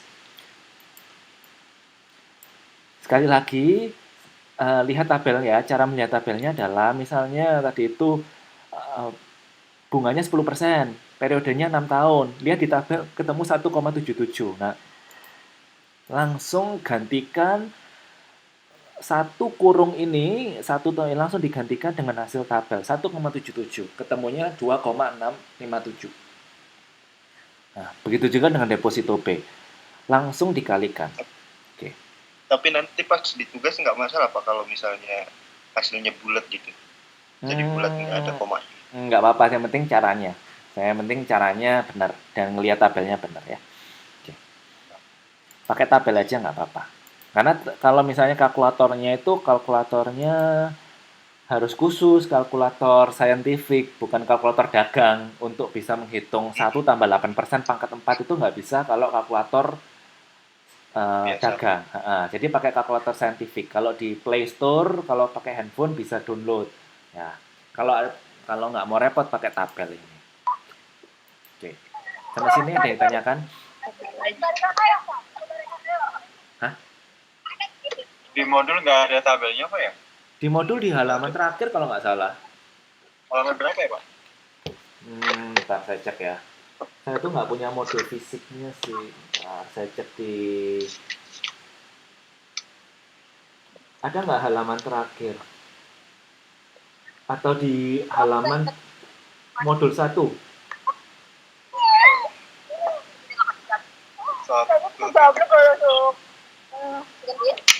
mobil. Oh, ada nggak ya? Kalau aku yang nggak ngajak dulu, yang nggak dibalikkan. Kecuali aku ngajak duluan. Kalau nggak ya, Siapa ini? ngajak duluan. Rizka. Kumit. Oke. Oke. Ada nggak ya di modul ya? Saya lupa ya modulnya. Saya sekarang nggak dikirim fisik sama bapaknya nih. Ya, kalau nggak salah dulu di modulnya itu bagian yang terakhir, halaman terakhir. Ada nggak? Minta tolong dilihatin dong.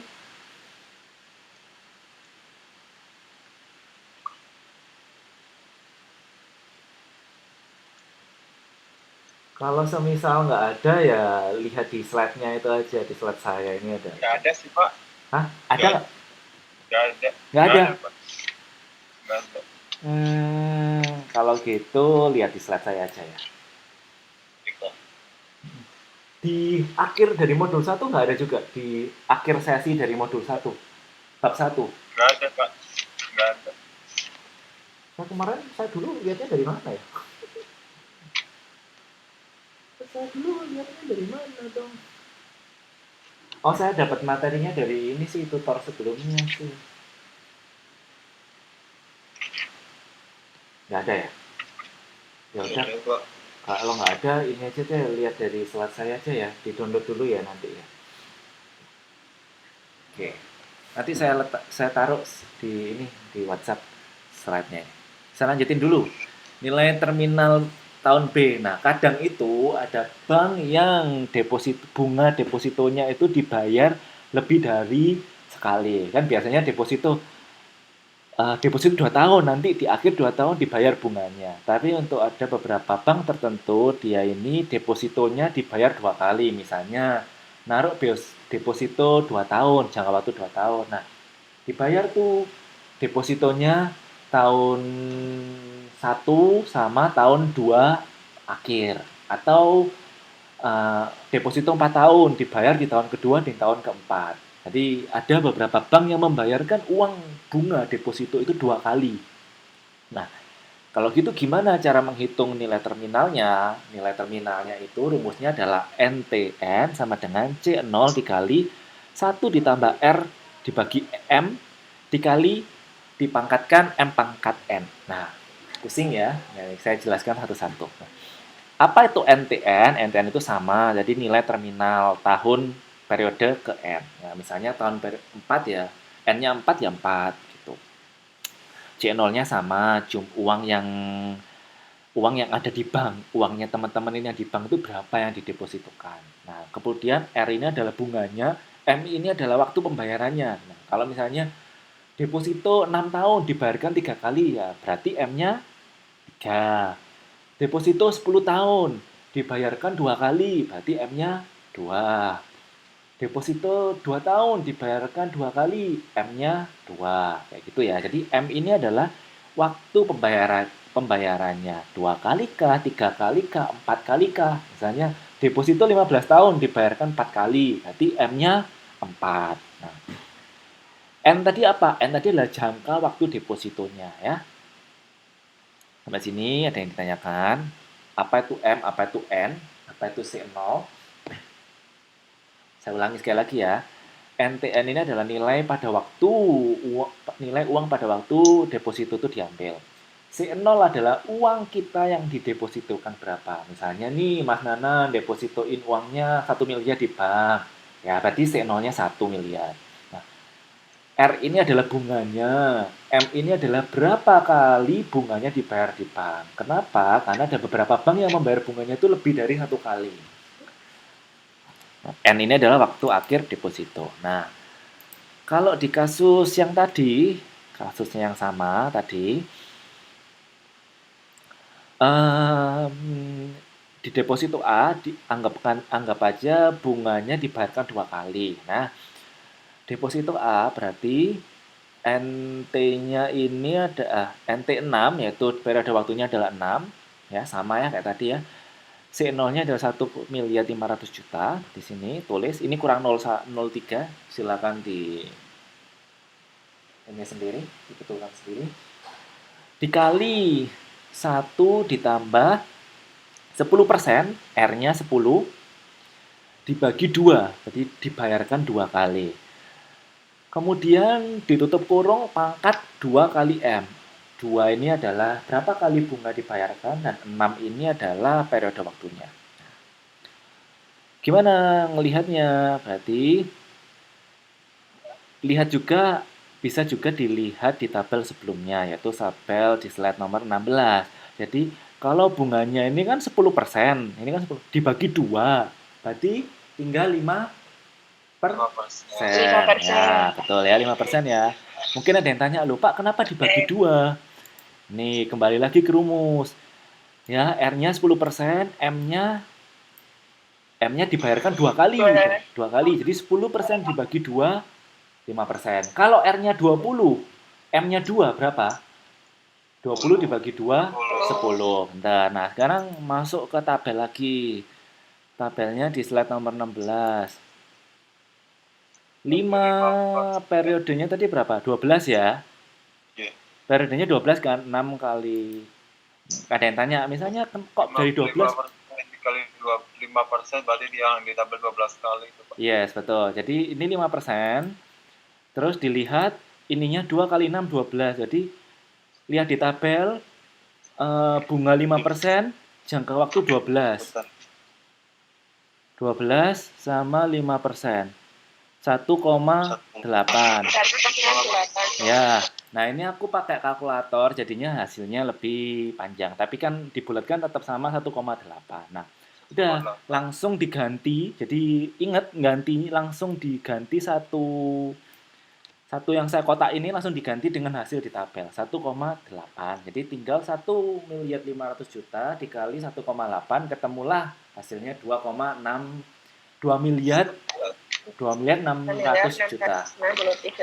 Ya, betul, pintar sekali. Nah, sekali lagi, kalau misalnya deposito B bagaimana? C0-nya berapa? Uang kita di bank berapa? 2 miliar. Nah, kemudian R-nya berapa? R-nya dari soal ini 8%. 8% dibayar 2 kali. Berarti 8 dibagi 2, 4%. 4%. Periodenya berapa? 4 tahun kan? Terus dikali 2. 8. 2 kali 4. Nah, jadi ininya bunganya jadi 4% sama 8. Jangka waktunya 8 ya. 4% sama 8. Nah, lihat di tabel. 1,37. Yes, 4% sama 8. 1,37. Ya, 1,37. Ini saya pakai kalkulator makanya hasilnya nggak bulat. Oke. Jadi tinggal dikalikan nanti 2 miliar dikali 1,37 sama dengan berapa hasilnya uangnya hasil dari deposito B. Nah, jadi teman-teman sekarang bisa menghitung. Kalau misalnya teman-teman ada rezeki hasil bekerja ditabung di bank deposito, ya deposito. Tanya ke orang banknya, Mbak, deposito tingkat bunganya berapa? Misalnya 5% Mas, gitu. 5% Mbak. Periode waktunya berapa? Ada pilihannya mereka biasanya. Saya 10 tahun. Nah, teman-teman bisa ngitung sendiri. Berapa uangnya 10 tahun ke depan? Nambah nggak? Nambahnya signifikan nggak? Bisa dihitung sendiri ya. Gitu. Sampai sini ada yang ditanyakan?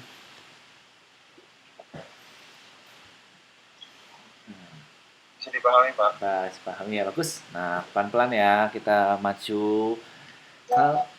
Ini nanti saya rekam ininya materi apa perkuliahannya nanti kalau misalnya nggak paham bisa nonton lagi ya. Oke.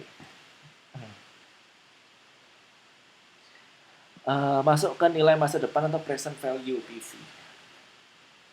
Jadi apa namanya?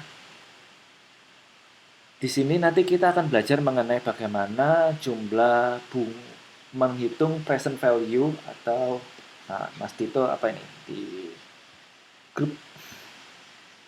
Oh, oke, ada tabelnya. Thank you Mas Dito. Mas Darsito. Yes. Di PV, jadi kita bisa menghitung present value. Nah, untuk menghitung present value, rumusnya adalah, bentar. Cn tambah 1 pangkat. Bentar ya. Ini kayaknya slide-nya. Oh, lihat ini aja rumusnya. PV sama dengan Cn dikali 1 dibagi 1 tambah R pangkat N. Ini kacau slide-nya.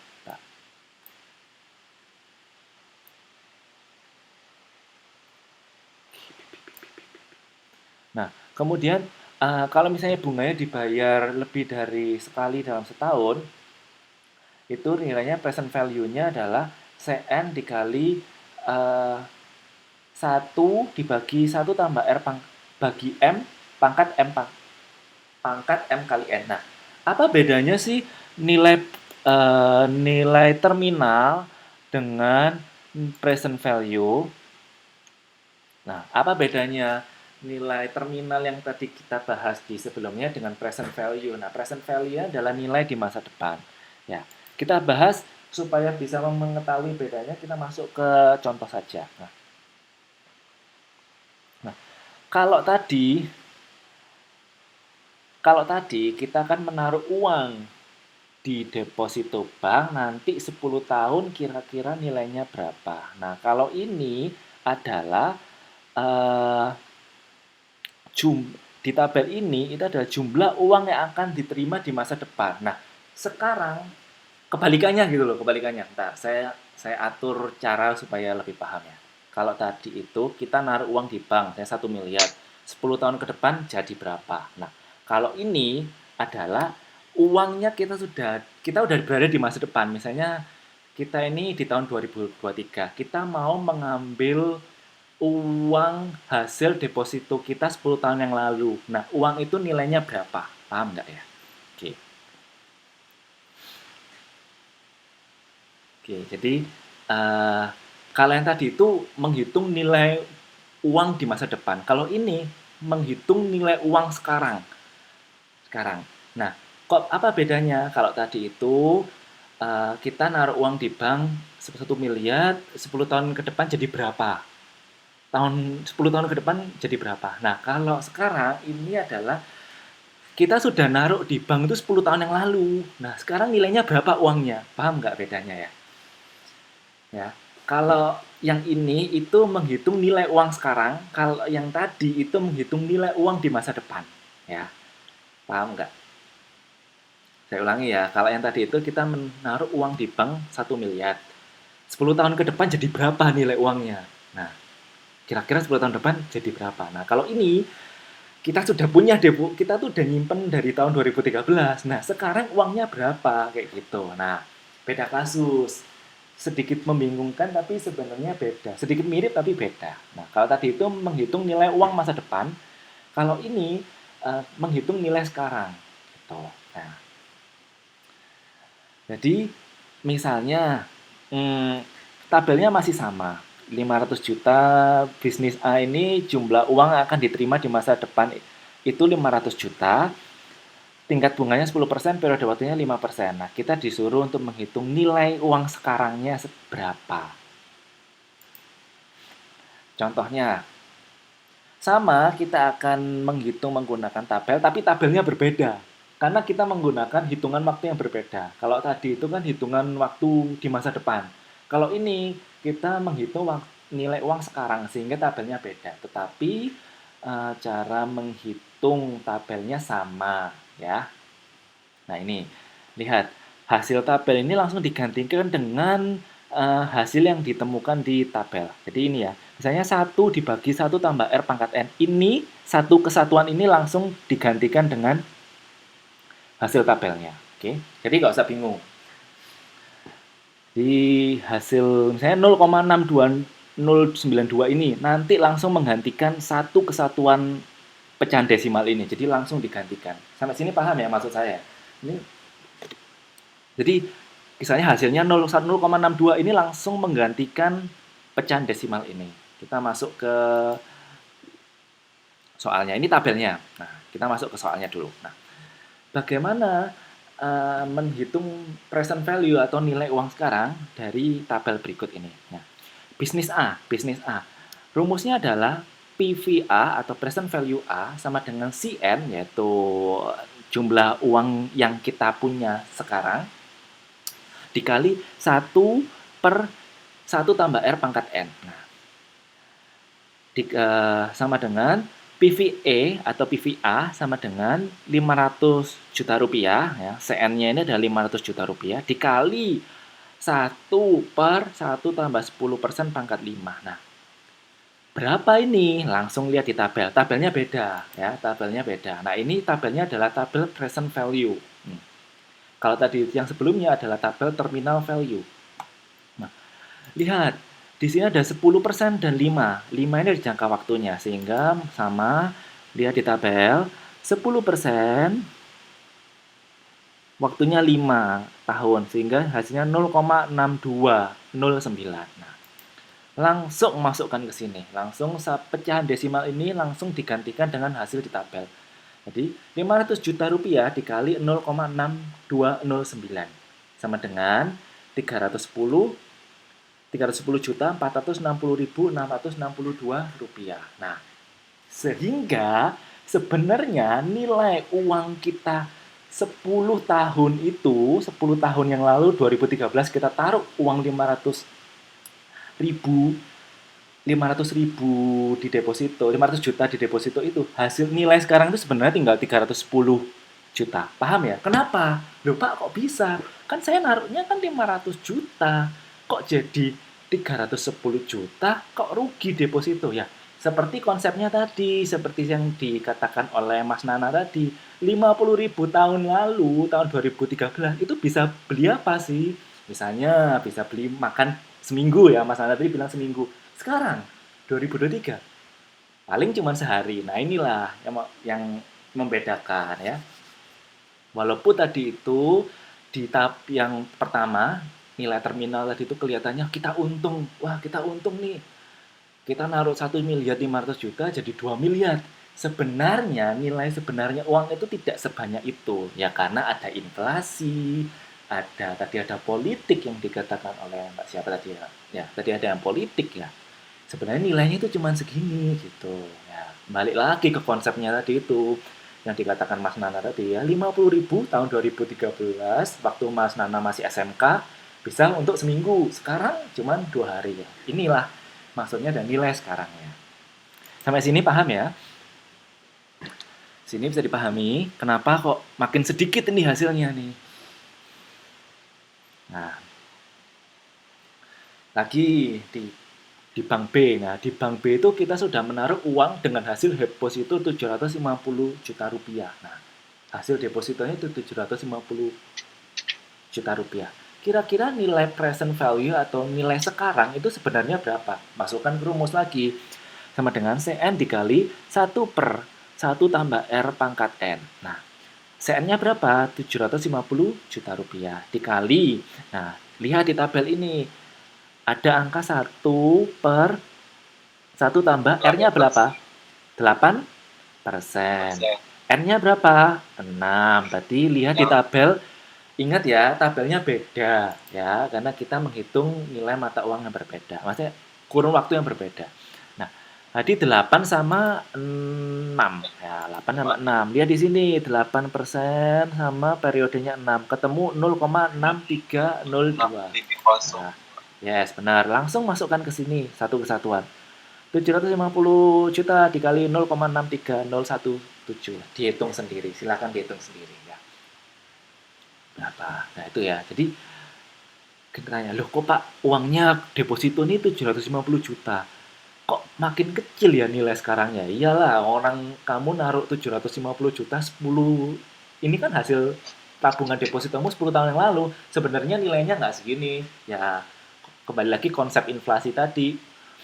Dulu uang 50.000 bisa buat seminggu, sekarang 50.000 rupiah tinggal 2 kali makan, apalagi kalau dibuat jalan-jalan ke mall ya, gitu. Kalau dulu 2013 kita pergi ke kondangan, kita sumbang 50.000 itu udah banyak. Sekarang 2023 cuma 50.000 bawa anak kecil kan beda nilainya, udah nggak diketawain gitu sekarang kan.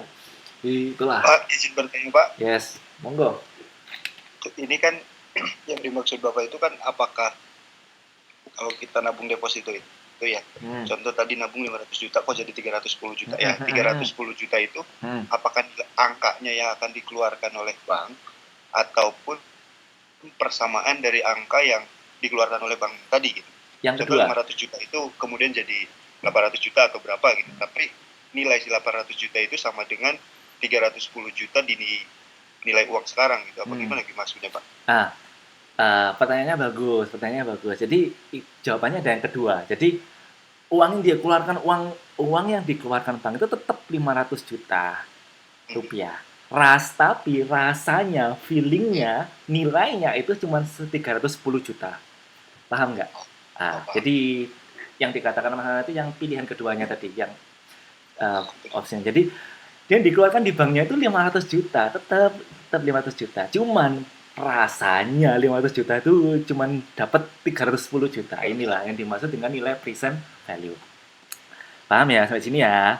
Nah, bedanya tadi mungkin teman-teman bingung loh. Yang tadi pertama apa? Sekali lagi, kalau yang pertama itu yang dinilai terminal ini itu adalah misalnya kita menghitung kira-kira 10 tahun ke depan nilai uang kita itu berapa yang kita dapat. Nah, itu pakai terminal value. Tapi untuk present value, untuk menghitung feeling yang kita dapatkan. Ingat tabelnya juga beda. Tabelnya ada, ini ada tabel present value. Yang tadi adalah tabel compound interest atau future value. Ini ada kata-kata future value ya, masa depan. Oke, sampai sini apakah ada yang ditanyakan? Tambahan Pak, nah itu si nilai itu didasari atas apa gitu Pak? Apakah atas dasar inflasi tadi ataupun dasar dari dasar pencetakan uang itu yang di underline-in emas itu gitu Pak? Ya, sebenarnya ini didasarkan atas berbagai faktor ya, asumsi juga. Ini sebenarnya asumsi bahwa nilai mata uang itu pada umumnya akan menurun berapa persen gitu. Sebenarnya bukan karena langsung, didasarkan oleh karena faktor politik gitu, enggak. Ya memang umumnya uang itu nilainya akan menurun di seluruh dunia. Jadi ya inilah didasarkan pada asumsi bahwa uang itu nilainya memang akan menurun ya. Itu hal yang wajar. Namun inflasi besarnya inflasi ini tergantung berbagai hal ya. Misalnya tadi tahun 98 itu kenapa inflasi Indonesia sangat besar ya karena keadaan politik yang kacau. Gitu juga dengan kenapa di Indonesia pada tahun 1965 ketika terjadi G30 SPKI itu kenapa nilai mata uang sangat merosot sekali lagi itu karena ada uh, kondisi politik yang tidak stabil. Tapi ketika itu tidak ada ya sebenarnya ya wajar-wajar aja nilai mata uang turunnya 20%, 10% gitu masih wajar ya. Tuh, ya. Berarti bisa dikatakan yang di tabel itu tuh secara umum wajarnya ya Pak ya. Umum, secara umumnya berbeda dengan kalau ada nanti amit-amit 2030 Indonesia gimana gitu. Nah ya, itu beda pengaruhnya ya Pak. Iya, dan ini sebenarnya bukan nilai inflasi yang dibicarakan kita untuk membeli barang, tapi ini adalah nilai deposito bunga bank. Nah, bunga bank. Nah, jadi bukan kita nanti inflasi masalah nanti beli 1 juta laptop tahun ini bisa beli gitu, nanti 10 tahun depan nggak bisa. Nah, bukan itu, karena ini adalah deposito. Jadi nanti bunga bank kan mungkin beda-beda ya. Nanti tahun depan bunga banknya 3%. Ya, jadi ini tergantung bank, deposito bank. Kita membicarakan deposito bank bukan nilai mata uang ya, jual beli, paham ya? Jadi ini bukan masalah. Thank you. Nah, kurang 10 menit nanti saya lanjutkan pertemuan kedua. Cuman saya bahas secara umum saja kegiatan belajar mengajar kedua. Nah, di laporan keuangan itu adalah setelah kita belajar mengenai nilai mata uang, nilai present value dan nilai terminal value, nanti kita di kegiatan belajar mengajar kedua mengenai laporan keuangan. Nah, menurut saya ini sangat penting karena kalau kita punya bisnis pasti kita harus membuat laporan keuangan ya. Sekecil apapun bisnisnya, pasti kita harus memiliki laporan keuangan. Tujuannya apa? Tujuannya untuk melihat bagaimana kesehatan bisnis kita. Bisnis kita ini sehat atau enggak. Tuh. Nah, secara tradisional, untuk melihat kondisi sehat atau tidaknya perusahaan itu dilihat dari untung dan rugi. Ini udah paling umum ya. Jadi kalau kita untung berarti perusahaan kita ini sehat. Kalau kita rugi berarti ada sesuatu di perusahaan ini atau di usaha ini. Nah, kemudian yang kedua kita juga melihat dari aktivitas operasional, misalnya pendapatan kita ini, misalnya laba bisnis catering kita di bulan Oktober ini labanya 10 juta. Tetapi karena kita mau investasi, membayar listrik dan lain-lain, ternyata kita harus mengambil dari alokasi laba 2 juta. Nah, berarti kan sebenarnya beban operasional kita ini berat. Nah, ini juga menjadi indikator bahwa perusahaan kita ini sehat atau tidak, seperti itu. Nah, untuk melihat laporan keuangan, biasanya perusahaan-perusahaan itu membuat neraca. Nah, neracanya ini banyak sekali, ada neraca arus keuangan dan neraca laba rugi. Nah, di neraca biasanya hal yang paling penting untuk ditunjukkan atau disajikan di neraca itu adalah aset. Asetnya apa aja?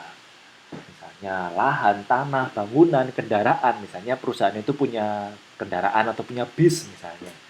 Kan aset ya, atau kontainer untuk mengirim barang itu kan juga aset. Itu ditulis di neraca itu.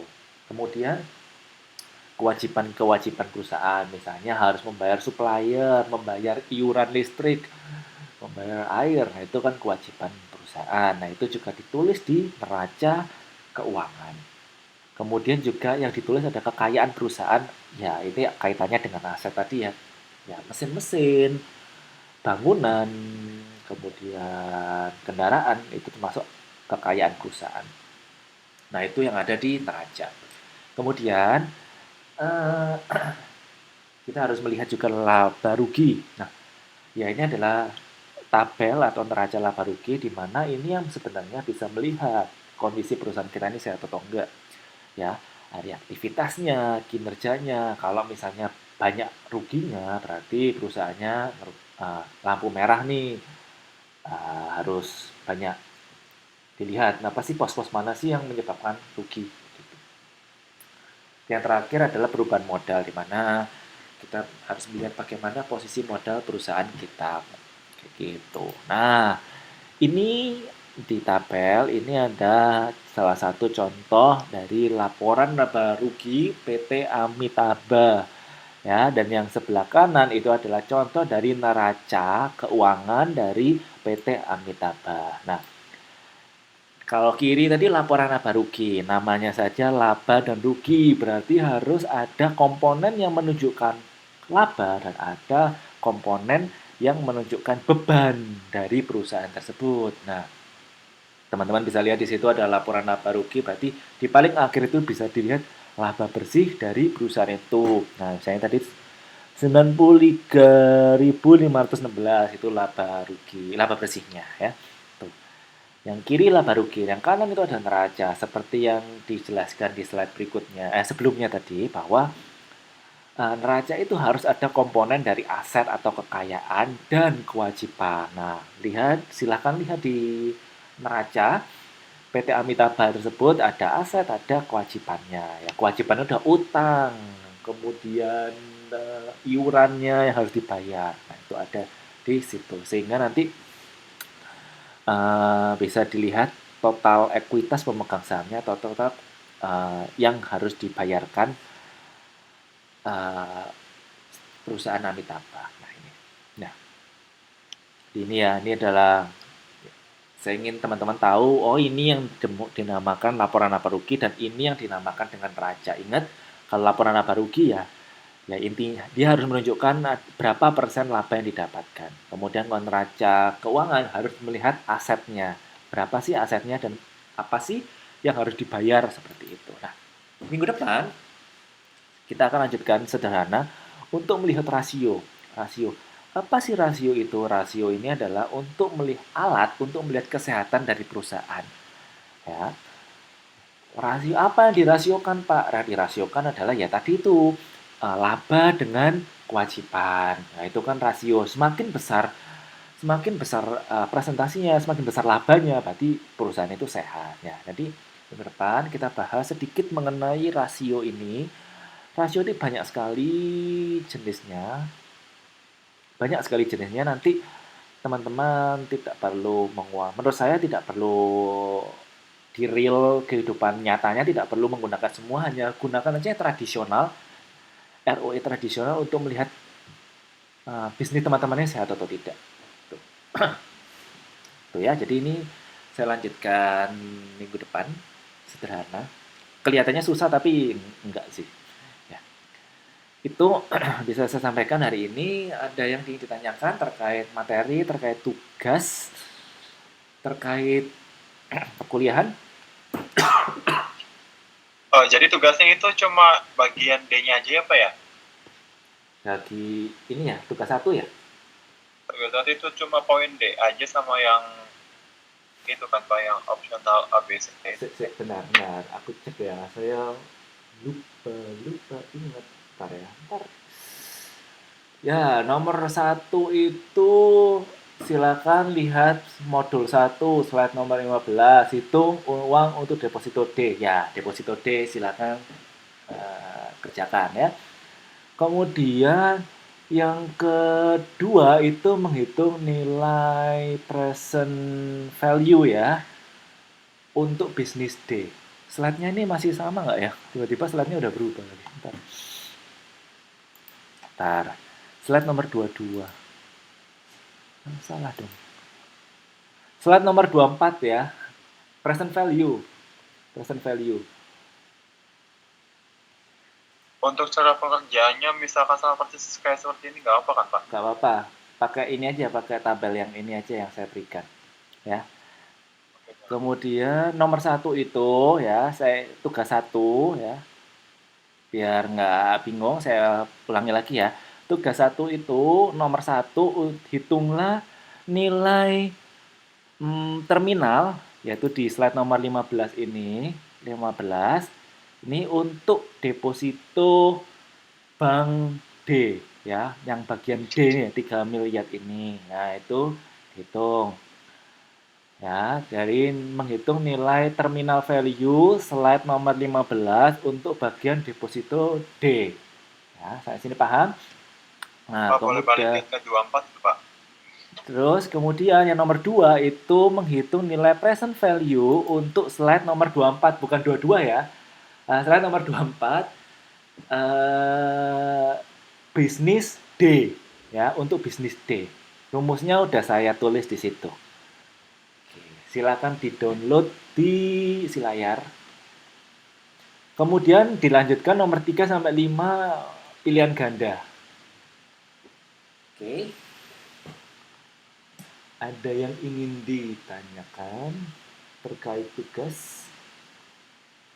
Cukup, Ya, Pak. Pak, di apa nomor maaf di nomor 3 itu Ah, soalnya itu cuma mau jelaskan kan Pak? sorry. Nomor 3 atau tugas 3? Enggak, tugas 1 Pak, yang di nomor 3-nya itu Itu Ganda, itu cuma mau dijelaskan. Yang gandanya itu cuma mau dijelaskan. iya, jadi tulis soal, tulis jawaban ABC-nya apa. Jadi misalnya tujuan strategi proses adalah, misalnya jawabannya si A, memperoleh material dengan cara mudah sesuai dengan nilai produksi. Jelaskan sedikit, karena bla bla bla bla gitu ya. Tuh, jangan lupa alasannya. Pak. Ya, biar kelihatan Pak. seperti mahasiswa ya. Ya, Pak, nanti siap. biar saya nggak dimarahin nih sama UT ini, kok nggak pilihan ganda doang gitu. Ya. Oke, nggak susah ya PR-nya ya. Kalau nggak ini tanyakan ke saya. Bukan tanyain jawabannya ya, Iya. jangan tanyain jawabannya. Saya udah meriksa pun masih suruh jawab pertanyaan. Oke, sampai sini ada pertanyaan? Kalau nggak ada saya tutup perkuliahannya. Cukup, Pak. Insya Allah Cukup tidak ya. ada, Pak. Cukup ya. Makasih ya semuanya. Sampai jumpa di pertemuan minggu depan. Jaga kesehatan, semangat terus. Oke?